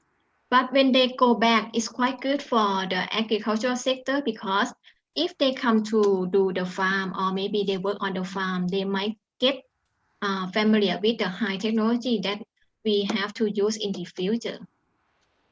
However, the migrant labor that we migrate from the neighboring country, so now it's quite a problem because of we have a lack or shortage of this labor. In terms of the demand side, that I told you that the consumer have they change their behavior already from this pandemic. Just like us, the people in Khon, they buy the food at the maybe in the university on the market. Maybe they order from the delivery to their home, and when they go to the supermarket now, they change their behavior. They concentrate on the vegetable or food that more healthy. They concerned about more healthy of their food that they select. It means that for in the future, consumer have to it's like their behavior. They might continue do the same thing. So it means that the farmer that want to sell the product in the future, they might have to concern about the consumer perspective as well. And that I show you this one. Nowadays, the government try to tell the farmer, not tell, it's like build up the platform, because of at the beginning of the pyramid, the farmer the farmer they try to sell the product in the normal market, but it's hardly to sell because of no one go to the market. And after that, they try to adapt themselves, they try to sell like a mangosteen by mail, by using the post office and send directly to the farmer, to the consumer. And after that, around this time, the government try to help the farmer, that they try to make the social media platform that the farmer that have the product can register in this website, and they can sell the product to this website. It means that the product can directly to the consumer, and they can negotiate the price at the platform. And after that, nowadays, some kind of the community support agriculture, just like a top or the supermarket and high chain supermarket, they allow to farmer to sell their product in their market. It's like they open some space that can help the community each other. How about the further future perspective that on the agricultural sector, the government have to rethink about the agricultural sector. So because of now, we have to compete with the other country for the selling the agricultural product. And the second one, because of the labor cost is quite high. All the factors, so many factors that affect the agricultural sector. So the government try to announce to farmer to adapt about the agricultural innovation to their farm. The first one that normally that the government try to announce is about the agricultural biotechnology. Nowadays, farmer have to learn or have to train about how to use the biotechnology. For example, the input, just like the fertilizer, or maybe the bio fertilizer, and they have to use the plant boosting the microbe or micro like this. You can see in the picture. This is the we call trichoderma, and this is some product that from bio thing. It means that if the farmer use some kind of this input, they can produce the product with the healthy product that the consumer need nowadays. This is the first one that now the government try to train the farmer to use this. And the second one, digital farmer and smart farmer. Because of the young labor, they move from the city to the rural area. The government try to adopt technology to the farm. So they try to train the farmer and young farmer to use the technology to precise their farm.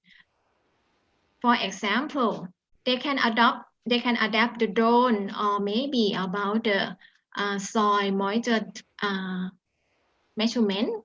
And this one is from Khon University. They use drone to assessment the sweetness of sugarcane in the field. It means that the farmer in the future, if they use or adapt the agricultural technology, they can reduce their cost and they can get high yield of the product. It means that they can get a high income per area. But when it's quite a long-term policy because of we have to train the farmer to be the smart farmer. Yes, that's all of my talk. Maybe if you have some question, you can ask me later. Okay. Thank you very much, Achan Yaowarat, for interesting presentation regarding the current situation of agriculture sector in Thailand.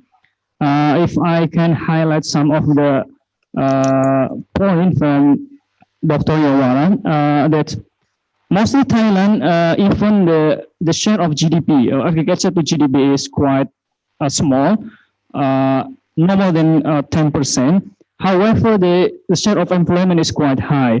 So when the COVID-19 pandemic hit the country, that in Thailand, mostly the labor sector of agriculture is most affected. And another sector that affected actually almost like in other countries is supply chain, because there is a restriction for transportation and also for the product delivery and something else.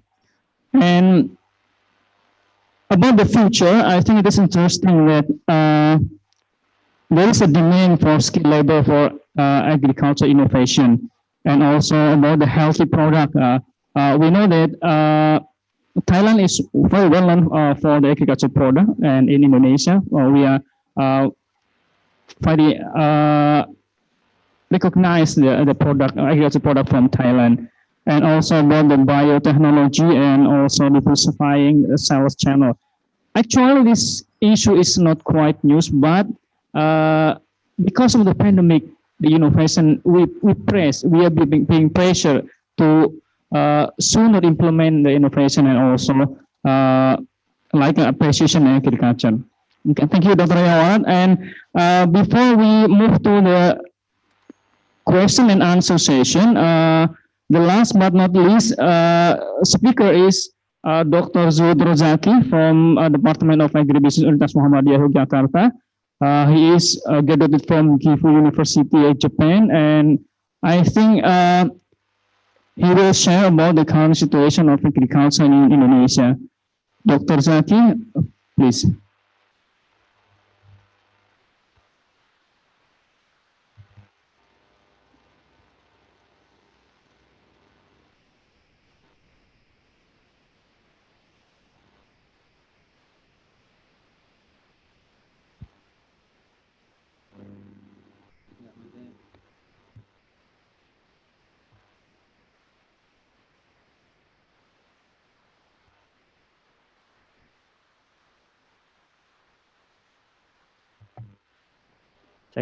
Okay, thank you very much. Thank you very much for Mr. Heri Akhmadi for letting me to join this international webinar and to speak here as one of the speakers. But before I start, I would like to thank to Dr. Juwaidah from Universiti Putra Malaysia, from Malaysia, and then Prof. Arrienda, and then Mr. Khamsing Keothoumma, and then Dr. Yaowarat for accepting my invitation to be a speaker in this international webinar. So I am really grateful because you could join in this international webinar. But please don't stop to accept our invitation because we want to be more collaborate to with the international institution. So because the time is already past, so I will start my presentation.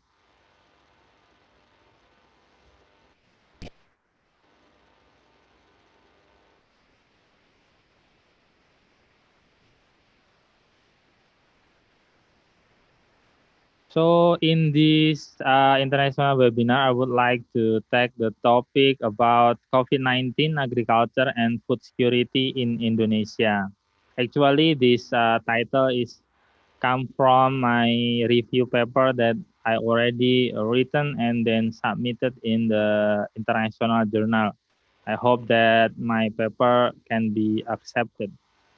So for the highlight of my presentation, first about the COVID-19 in Indonesia, and then continue to the agriculture in Indonesia, especially post-COVID-19 pandemic, and then continue to the food security in Indonesia, and then the last one about the strategies that can be implemented by the government for dealing the pandemic regarding the food security. So for the food security in Indonesia, actually the government announced the first confirmed case in March 2020. Even some expertise say that actually the confirmed case already occurred before the government announcement.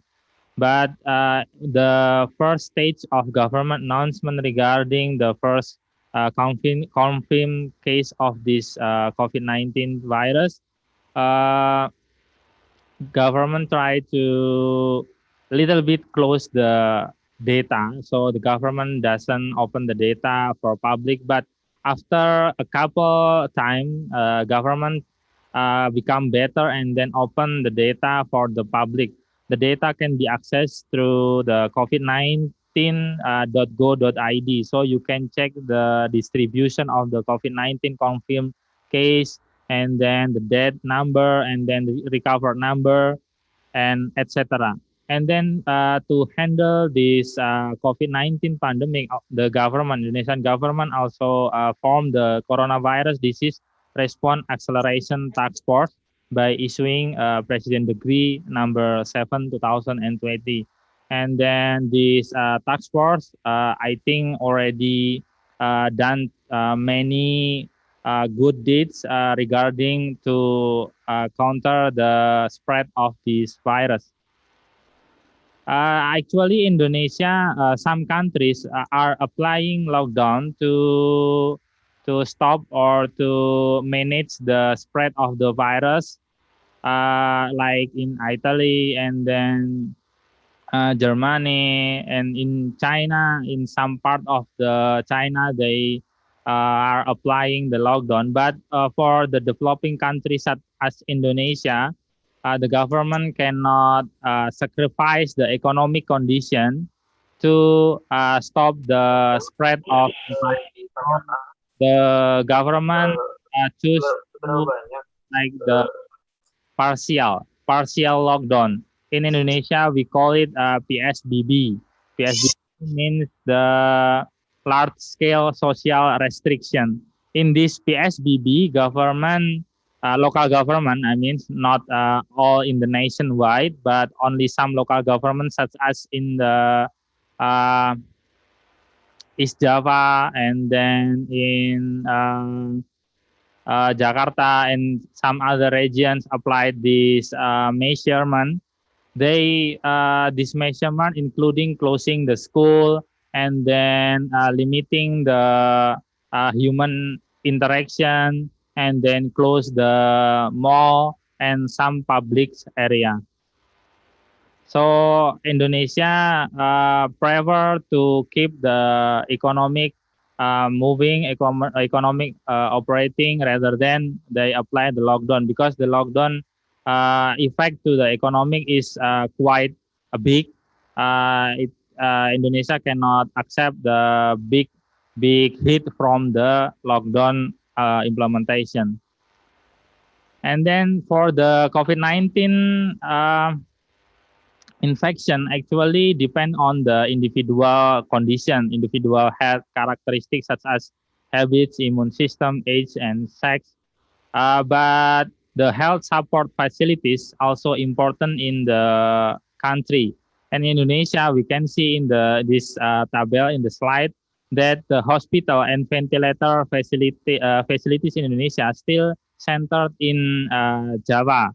So even the number of confirmed cases in Java is bigger than out of Java, but the potency of being infected out of Java is same with in Java. So I think for the near future to overcome such kind of this pandemic, government need to consider to expand their hospital and ventilator facilities. Government action regarding this pandemic, they issued about incentive for the medical staff to fighting that they are fighting in the front line, such as the doctors and then the nurse. Government is giving the incentive for them. And then the compensation for those who have lost loved ones as a result of COVID-19. And then the last one is import of medical instruments such as the personal protective equipment, medical masks, and rapid test kits, and creation of an emergency hospital. Like we know in Jakarta, the government create the athletic house. They changed that athletic house become the emergency hospital. Also, government created the isolation camps on at Sebaru, Seribu, and Galang Islands. This measurement was taken by the government to prevent the spread of the virus. Also, government focus on the economic stimulation, such as Indonesian government issued two stage of stimulation, economic stimulation. First stimulation program focus on economic sector that can stimulate the business, especially in the tourism and accommodation sector. Why this first stimulation focus on the tourism and accommodation sector? Because in some area of Indonesia, such as in my region, special region of Yogyakarta, tourism become the driver of the economic. So when the government stimulate the tourism, it can drive the other economic sector. And then the second stimulation program focus on the fiscal and non-fiscal program, supporting the acceleration of export-import for goods, supporting the fight against COVID-19. I think the detail can be read in the slide. And then the other action from the government to support to make the country's economic become moving again, become operating again. The government issued like we call the new normal life. So government announce to the people that they can go back to their daily activities, such as working, such as doing business, to make the economic in their area and then in the country become moving again. So we call it the new normal. But people who are suggested to go back to the regular life, they need to apply like we call the health protocol. So when they go out from their house, they need to wear masks, and then they need to keep the distance, something like that. So new normal is not like normal before, like previous normal. So how about the agriculture in Indonesia? I think it is quite same with the other speakers, that agriculture represents the livelihood of many Indonesian people, especially in rural areas. And then in Indonesia, actually the staple food is rice. And then it is so in the worldwide that 50% of calories consumed by all people in the world come from wheat, rice, and maize. And then especially for Indonesian people, the staple food is rice. Why I mention about rice? Because after this, I would like to show you the production, agriculture production in Indonesia. We can see here in the blue line, a blue chart, show that the production of rice in Indonesia is still dominating compared to the other commodities. And then we can see from 2014 to 2018, even it depends on the natural condition and then climate change and the climate condition and etc. But we can see the trend from 2014 to 2018, the production of rice is quite increasing. But also, we can see the other commodities such as cassava, maize, soybean, and etc. also quite showing good production in Indonesia. The COVID-19 pandemic has impacted or affected the agriculture in Indonesia become more difficult, compounding the existing problems such as the climate change, unstable price, pest attack, and etc. So this pandemic make the Indonesian agriculture is quite become more difficult. Meanwhile, agriculture has become a significant sector. Why we say the significant sector for surviving the pandemic? Because agriculture still become the sector that can provide one of the most important in during this pandemic. What is that? Is it food? So agriculture still need to be generated, still need to be moved because it can provide food for many people. Without food, people will go crazy or the crisis can appear. So agriculture plays important role in this pandemic. So we can see here, we can see the 4 box here. I want to show the impact of the COVID-19 pandemic. First, the COVID-19 pandemic impact to the input price, such as the fertilizer and then the seeds and then pesticide. Of course, become the price become increasing due to the sum of material to produce those inputs is increasing too. So it makes the input of price of input is increasing. And then the next one is the production. Actually, the COVID-19 pandemic is not quite affecting to the planting season or the crop season, but is affecting to the farmers' motivation, farmers' condition. What is that? The pandemic makes the farmer is confused.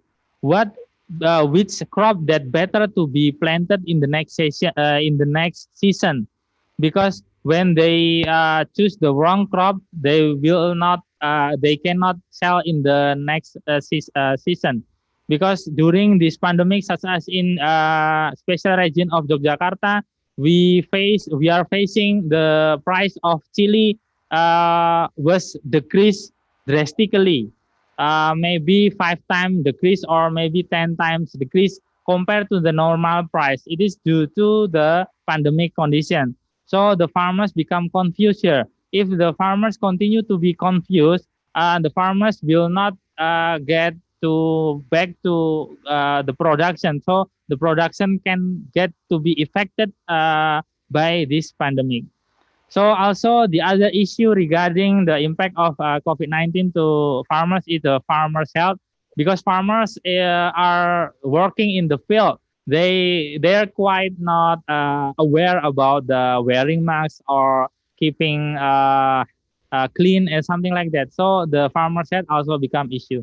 And then like the other speakers explained that the supply chain is also getting impacted from here, because some area is are applying limitation about the transportation.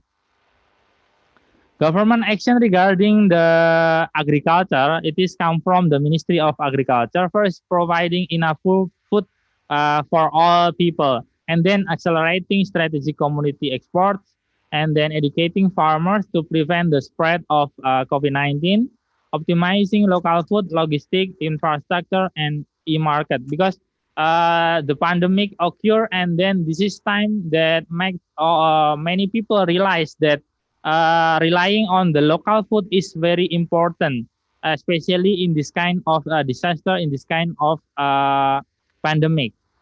So promoting to self-sufficiency from the farmer, or promoting the self-sufficiency from the local food is very important after this pandemic.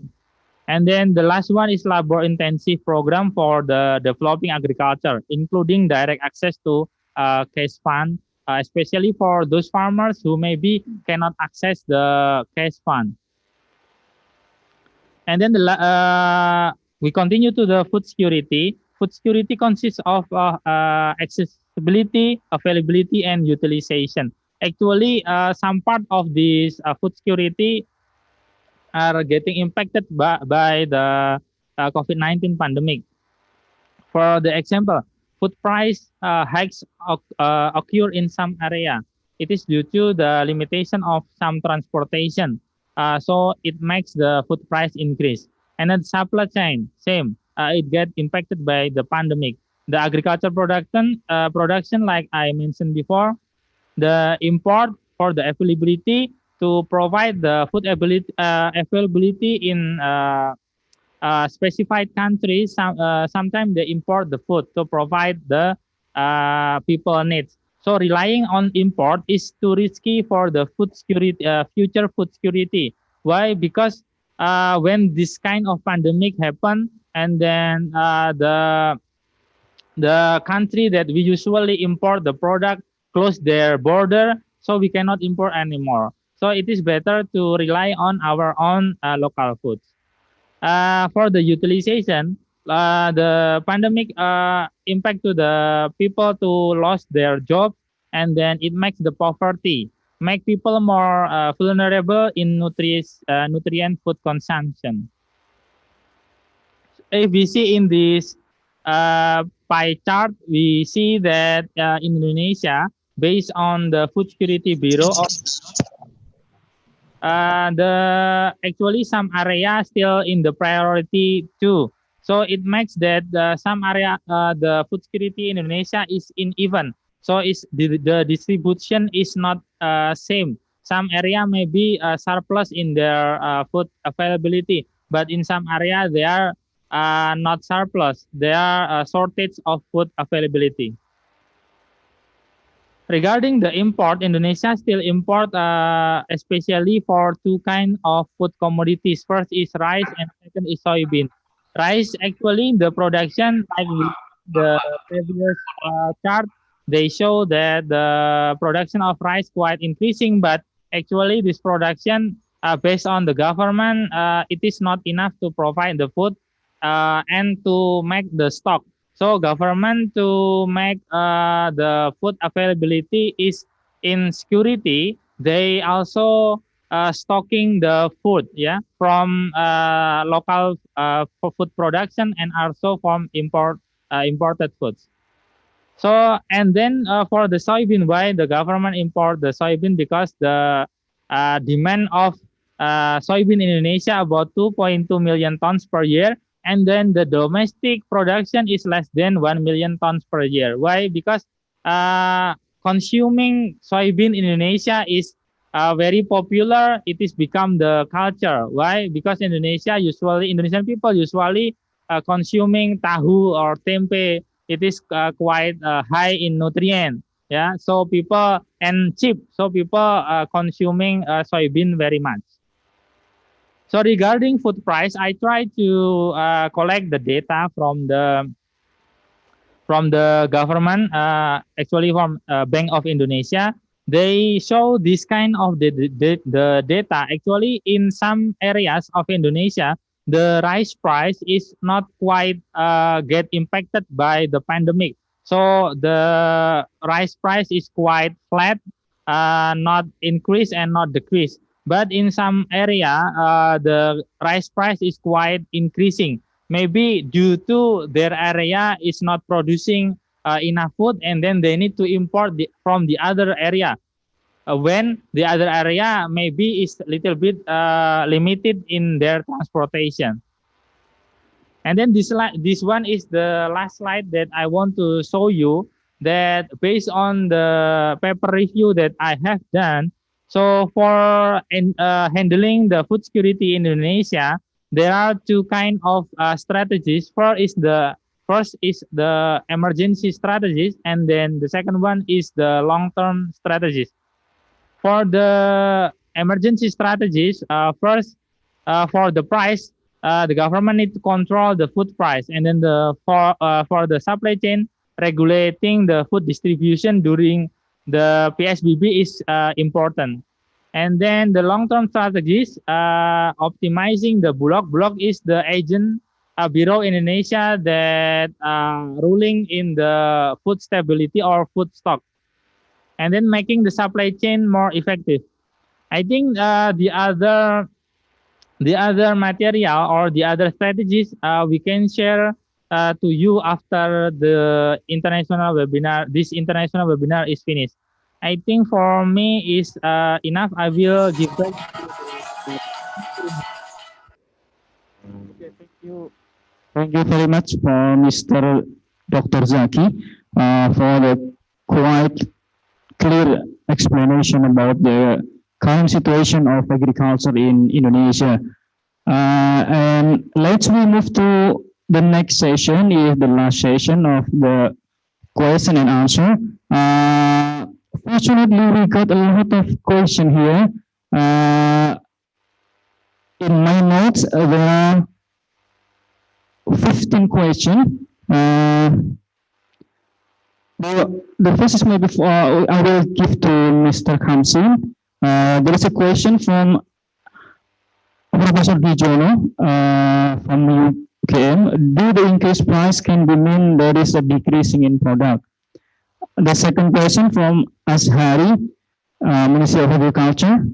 How the effectiveness of government policy in Laos to overcome the COVID-19 impact on agriculture sector?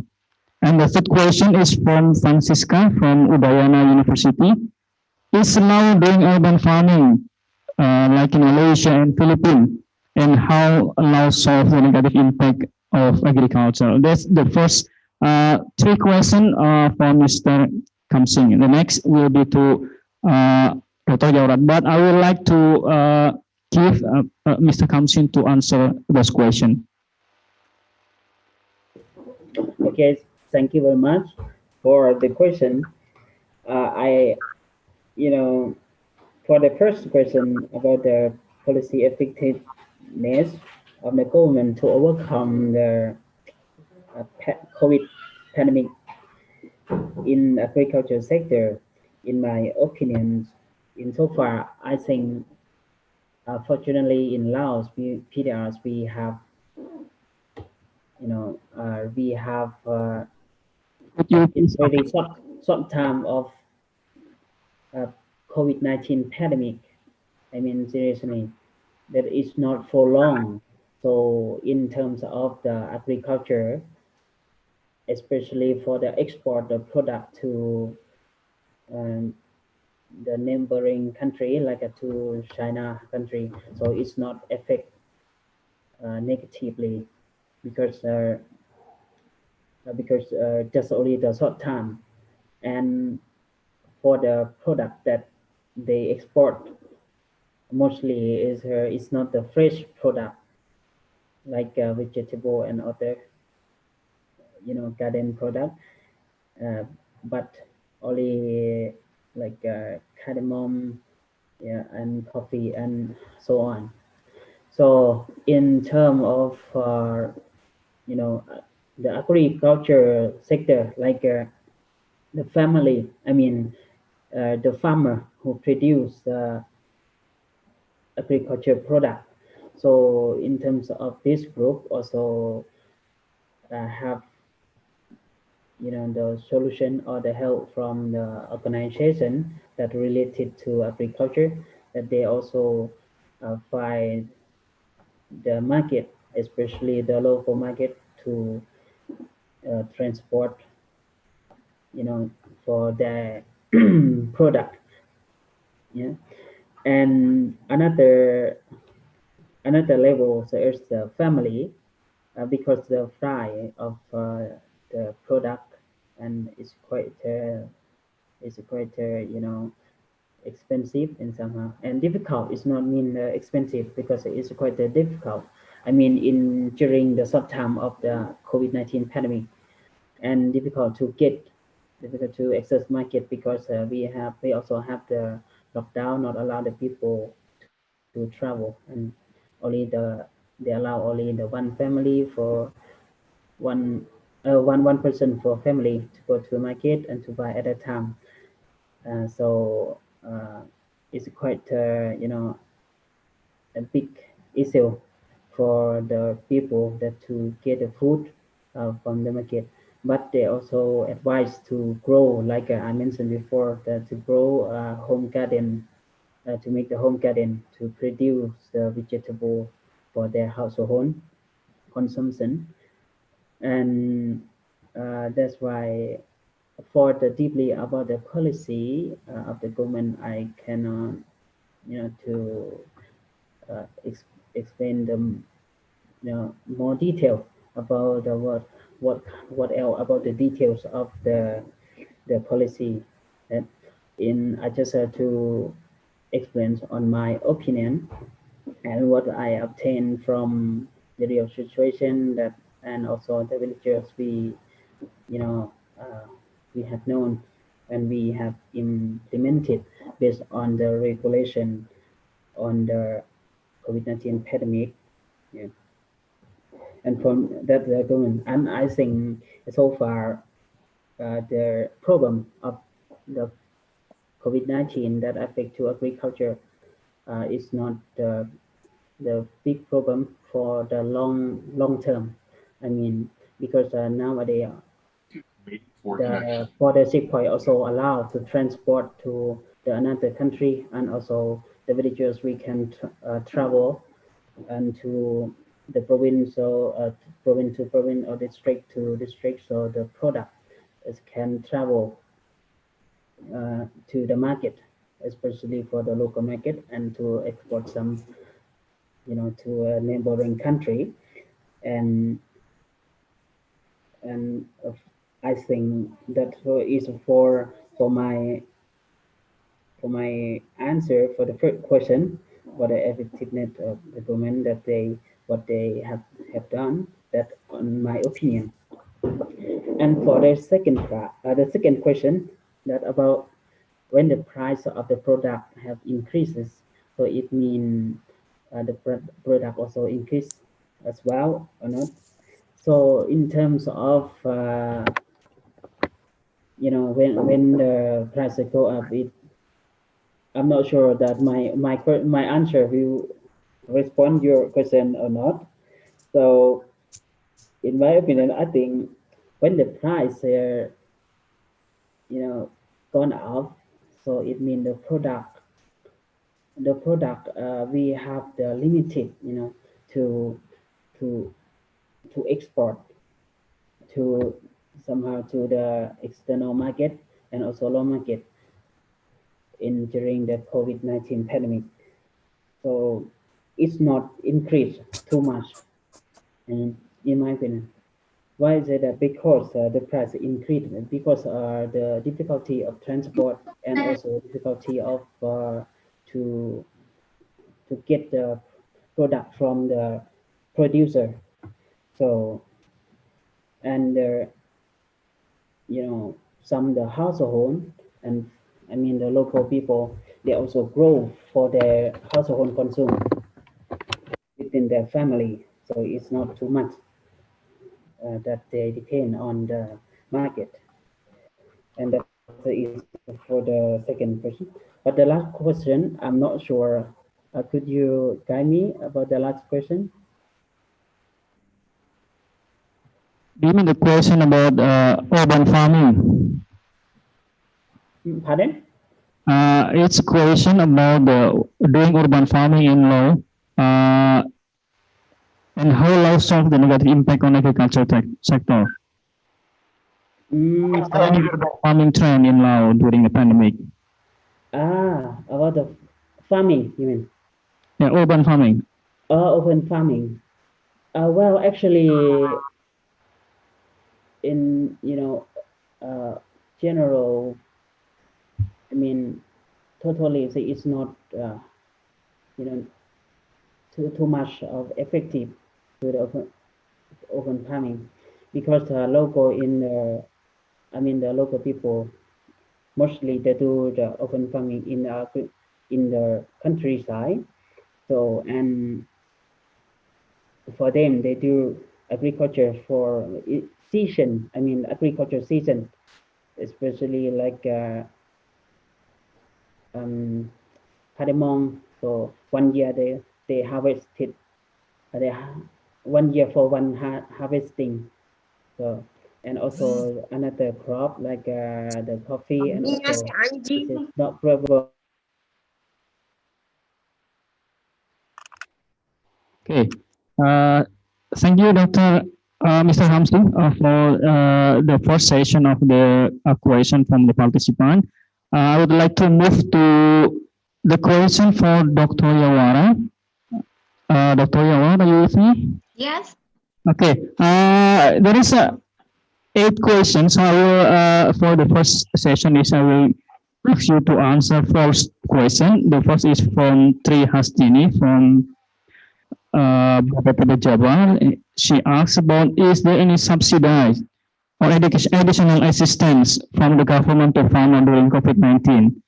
The second is from Zahid Anugrah.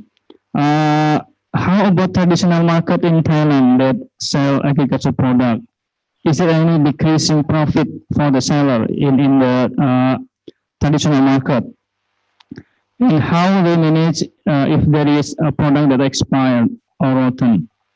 The third question is from Diahmur Aini. The Thailand government buys some farmer crop, especially main crop, for helping the farmer in terms of their productivity during pandemic. And for the future, is there any government policy to support the farmer so they could cultivate the soil and also maybe leave the agricultural job? And the fourth question is from Supardi. What is the strategy of local farmer in Thailand to survive during the COVID pandemic? Those are 4 questions for the first session. Please, Dr. Yaowarat. Okay, thank you very much. For the first question, that the government at the beginning of the COVID-19 pandemic, the government give the money to the farmer, allow 15,000 baht per household. This is the one scheme that about the policy that the government try to do. And the second one, now the government is like how we have the agricultural banks that stop the farmer to pay the debt for 3 months. This is the second one.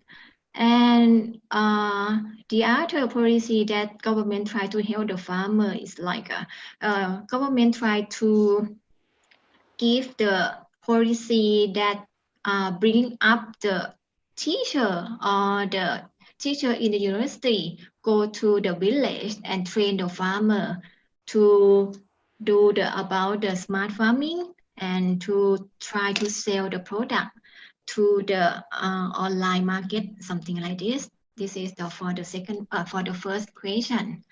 For the second question, okay, the second question and the fourth question is the same question. It's like the traditional market.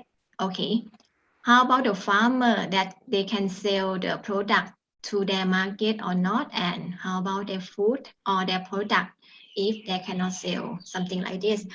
For the agricultural product during the epidemics, it means that the farmer still can sell the product to their village at the market in their village, and they still can transfer their product to sell in the province.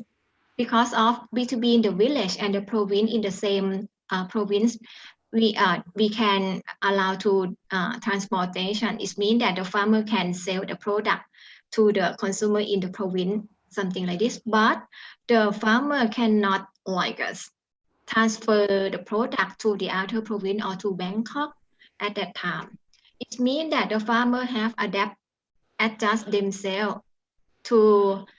It's like if they cannot sell the product with the total of the products to the market, to the village and to the province, it means that in each household, if they have the teenagers or the cooperative allow the village, they try to make a website or they try to sell the product, whereas on the Facebook, Line or IG, something like this. This is at the beginning.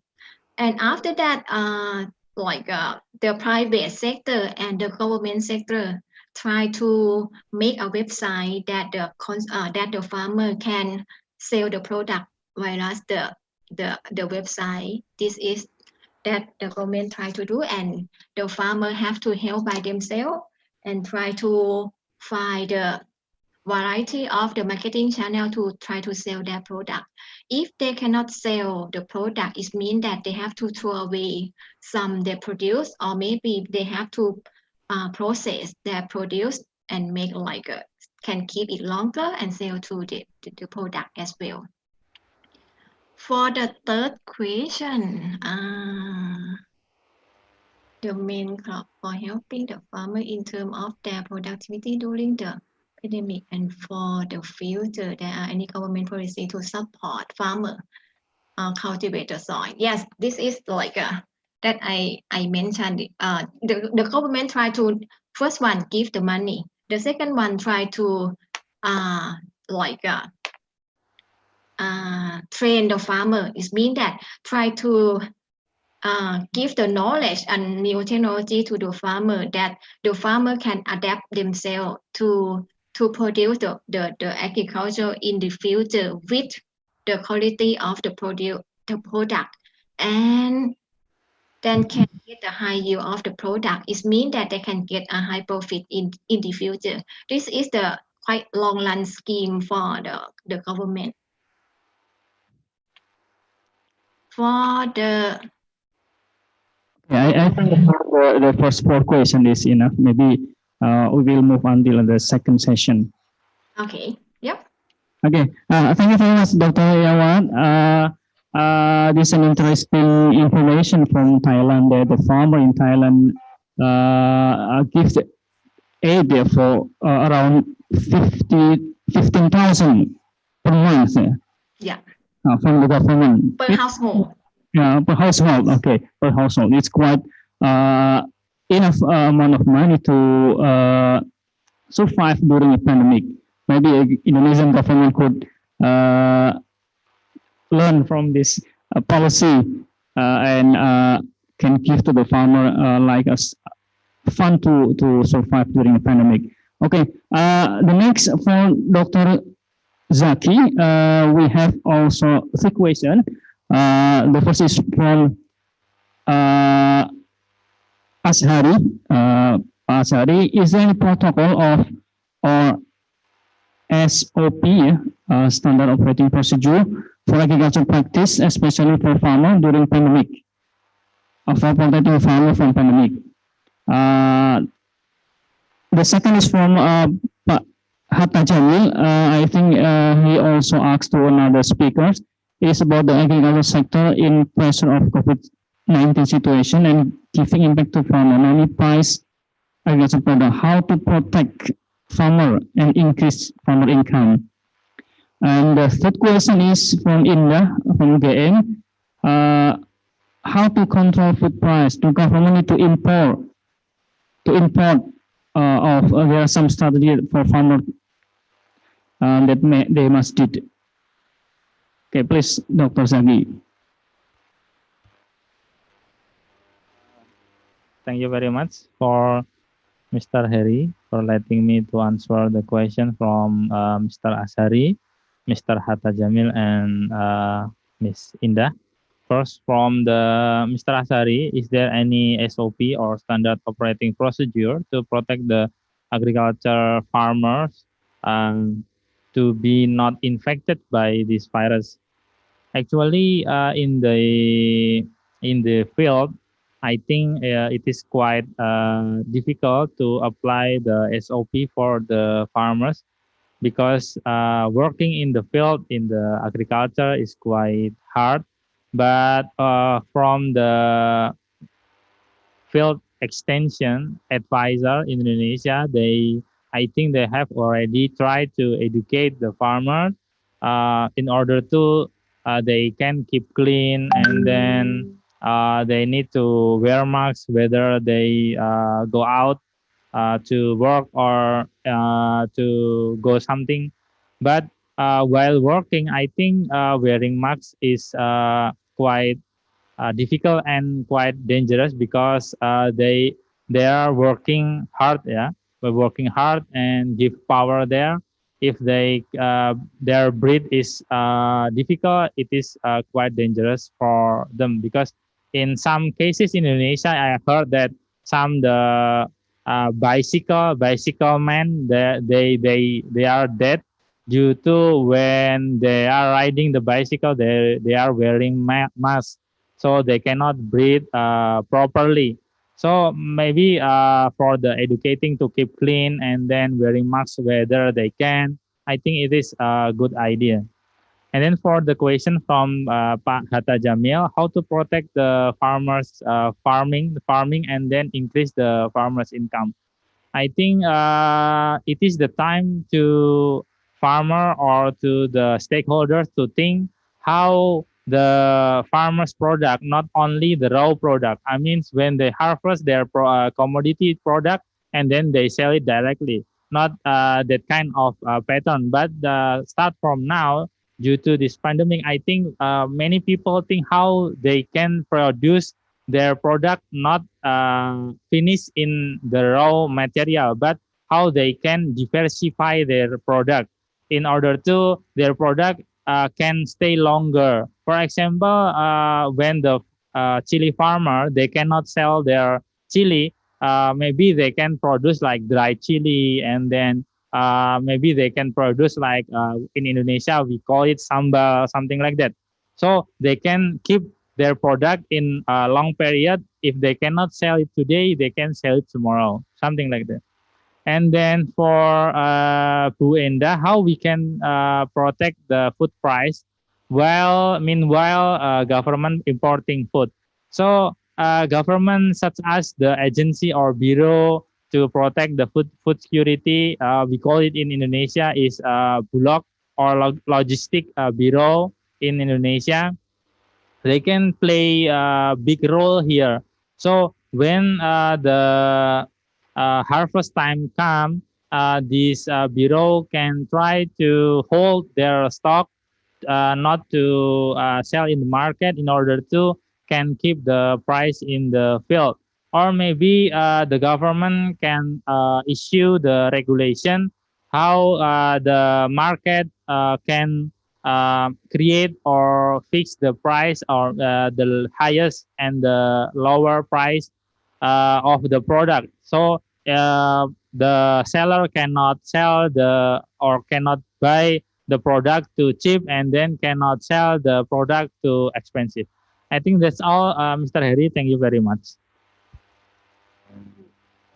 Thank you, Mr. Zaki, for the clear answer for all the question. We move to the second session of this, or the last session of this question and answer. I would like to read about the question from Mr. Khamsing. There is a question from Yusuf Kurniawan. Are there any problems related to the mobility of seasonal agricultural workers who work in other village or district during the pandemic? And also the question from Hatta Jamil, I think it's delivered to all speakers about the pressure of COVID-19 to the farmer, mainly price of agricultural product, how to protect the farmer and increase farmer income. And the last from Bayu Pratama, Trian Bayu Pratama, about many kind of product from agriculture, how to maintain the quality of agricultural products that can be maintained. It's like maintaining the quality of agricultural product. Okay, Mr. Khamsing, are you hear me?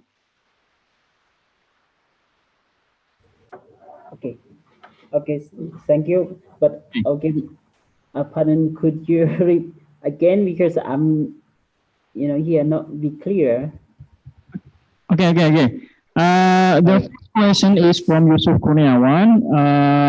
He asks about the mobile seasonal agricultural worker who work maybe from some area to another area during the pandemic because there is a lockdown, maybe so the mobility of the worker is interrupted. And the second question is from Pak Hatta Jamil. It's about how to protect farmer and increasing how to protect, for example, because farmer affected by this pandemic, how to protect them and how to increase the income of farmer during the pandemic. The last question is from Trian Bayu Pratama. How to maintain the quality of the agricultural product. Okay, thank you very much.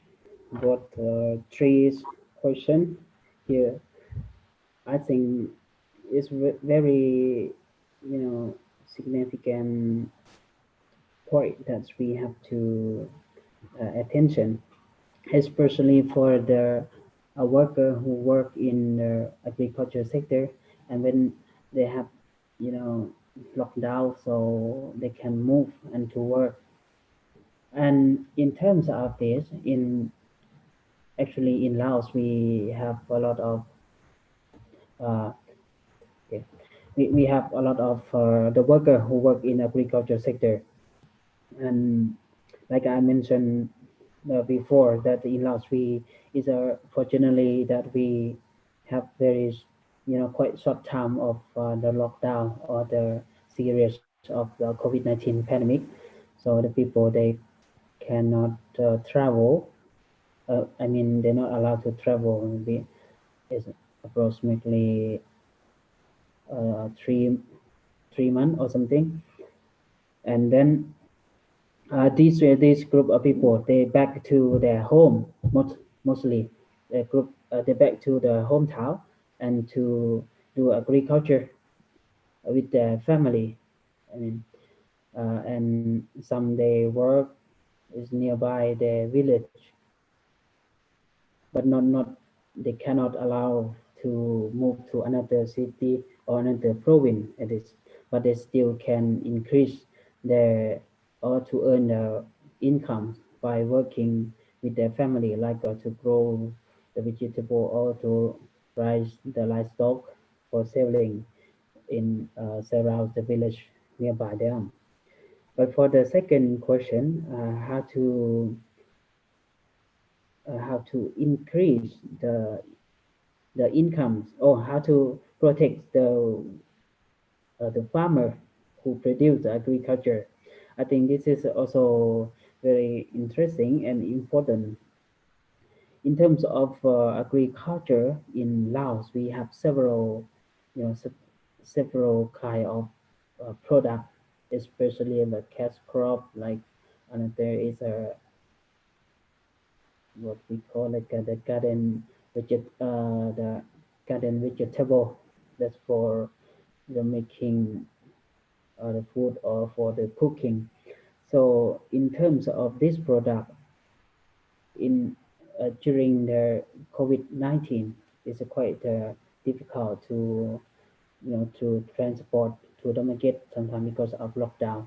So they can produce another crop that is can be more longer for the transport or for selling in among their villagers and nearby the village nearby. So they also still can earn the money from agriculture, especially for from their growing the crop. And the last question, also very interesting, I think.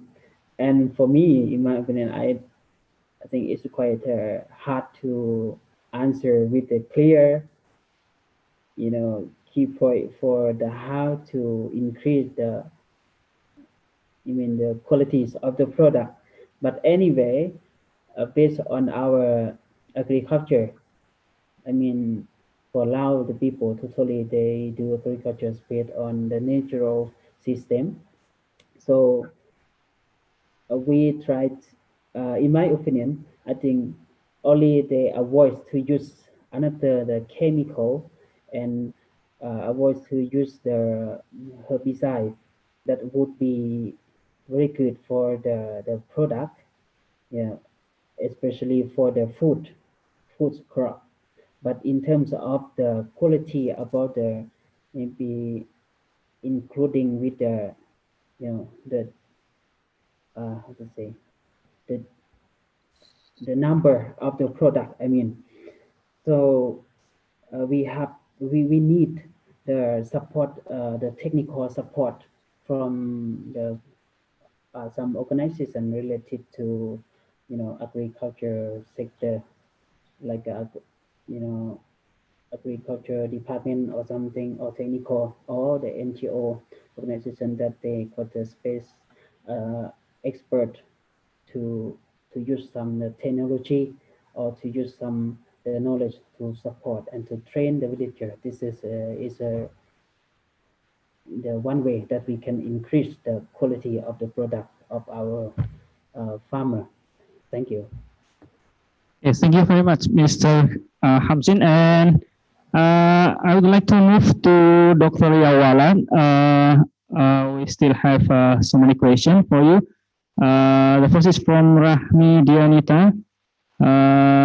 She asks about the traditional farmer, meaning the farmer that's quite old, how they can move to practice smart agriculture, and is there any support from the government? The second is from Gilang Benatar. How Thailand, agriculture in Thailand detect alien plant pests or pathogen? We know that COVID-19 need fast technology to detect the causative pathogens. Okay, and the third is from Yuni Mustika Suci. How is the agriculture policy, the best agriculture policy reform for us to realize and increase production and optimize food processing related to quality and sustainability of food during COVID pandemic? And the fourth is from Pak Hatta Jamil. I think it's same with two other speaker, is how to protect the farmer and increasing farmer income during the pandemic. And the last is from Bayu Pratama. It's about how to maintain the quality of the product during the pandemic. Okay, Dr. Yaowarat, please. Okay, thank you. Okay, for the question that asks about the old farmer, that how they adapt with the smart farming, because of maybe for the new technology, the old people cannot easily to adjust to the new technology. but we try to focus on the young generation of the farmer, that because they're quite they're quite familiar with the technology, and it's quite easy to adopt and to adapt the technology that allow to produce the product by using the sensor, by using the drone, something like this.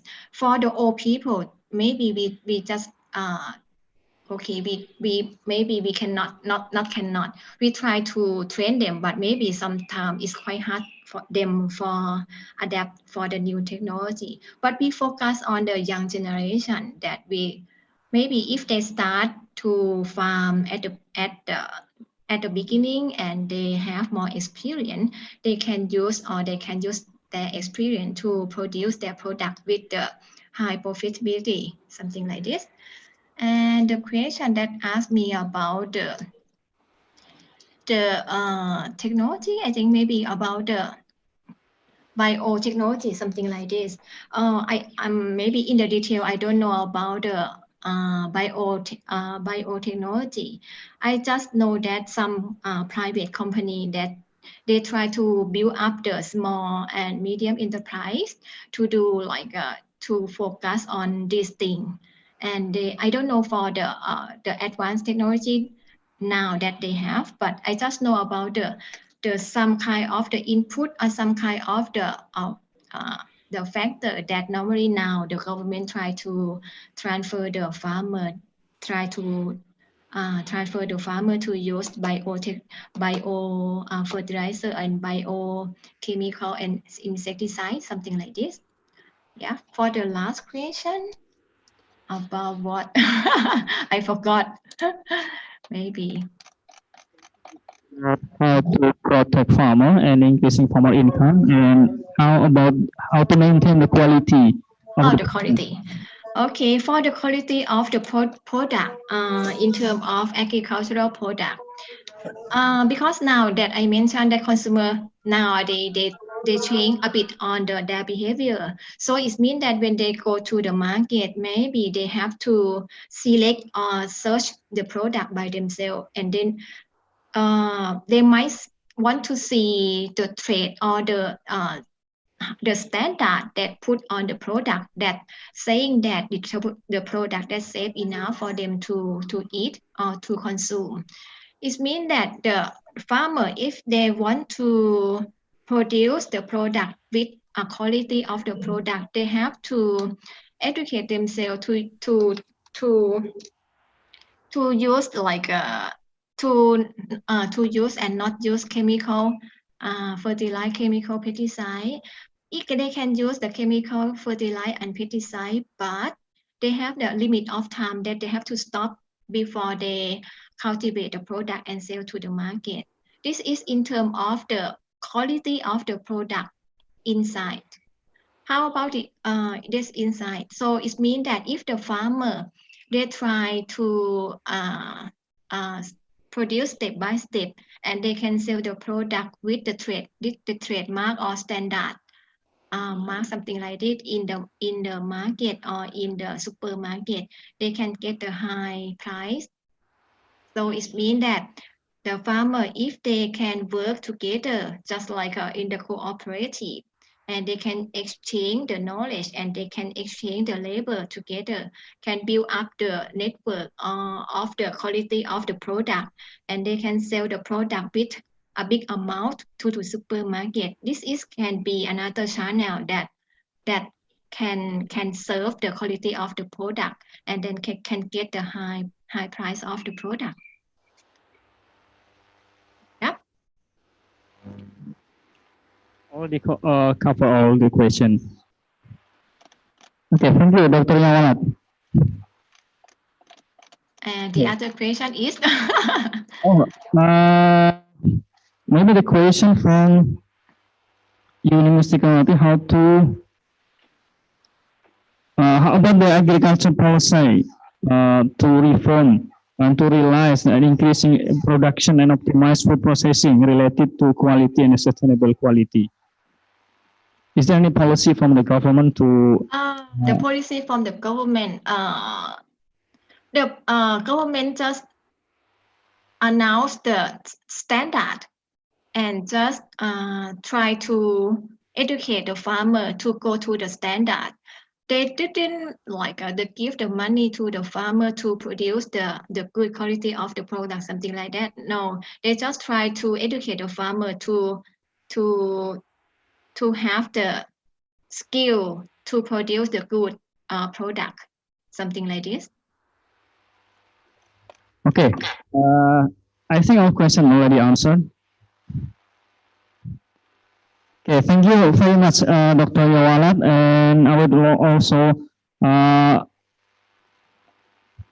thank you to all of the speakers for their time and their valuable contribution to this webinar. And if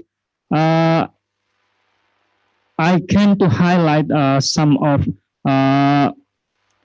the point of this webinar, that COVID-19 pandemic already affected agriculture sector, mainly in the supply chain, in labor, and also in the export.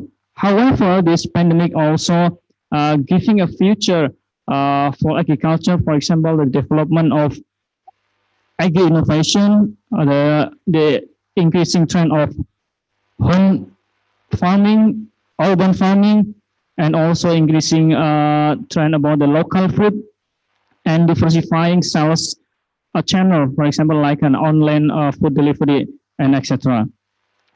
Okay, again, thank you very much for all the speakers.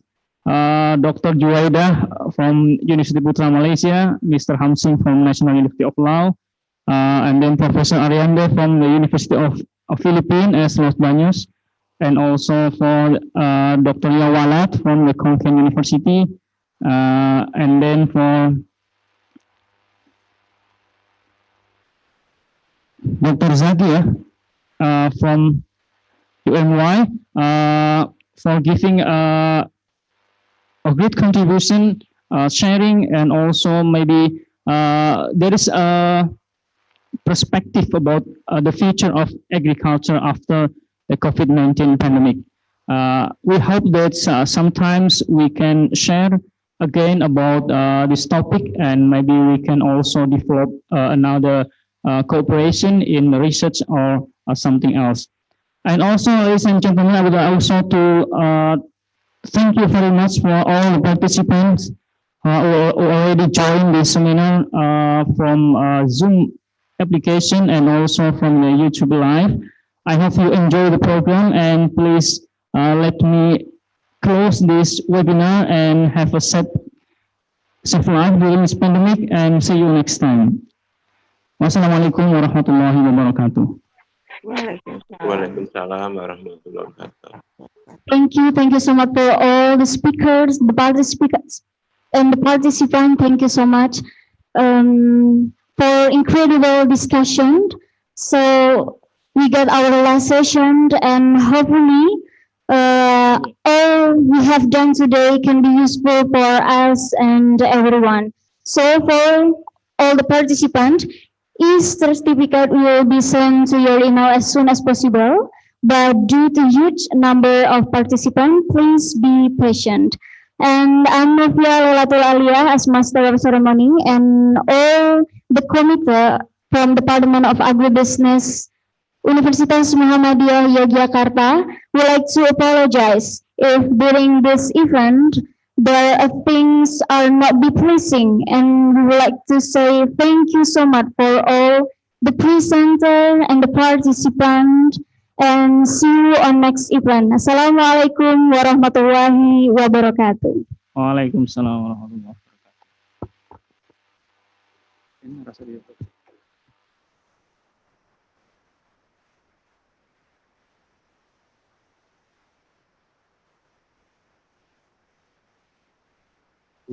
Dr. Yaowarat, Prof. Arrienda, and Mr. Khamsing Keothoumma, thank you very much.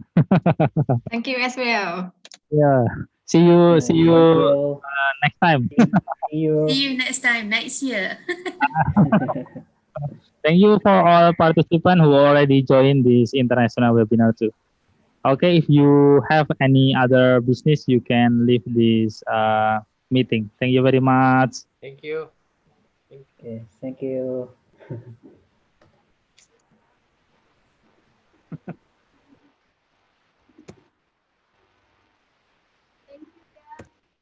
Thank you, Novi.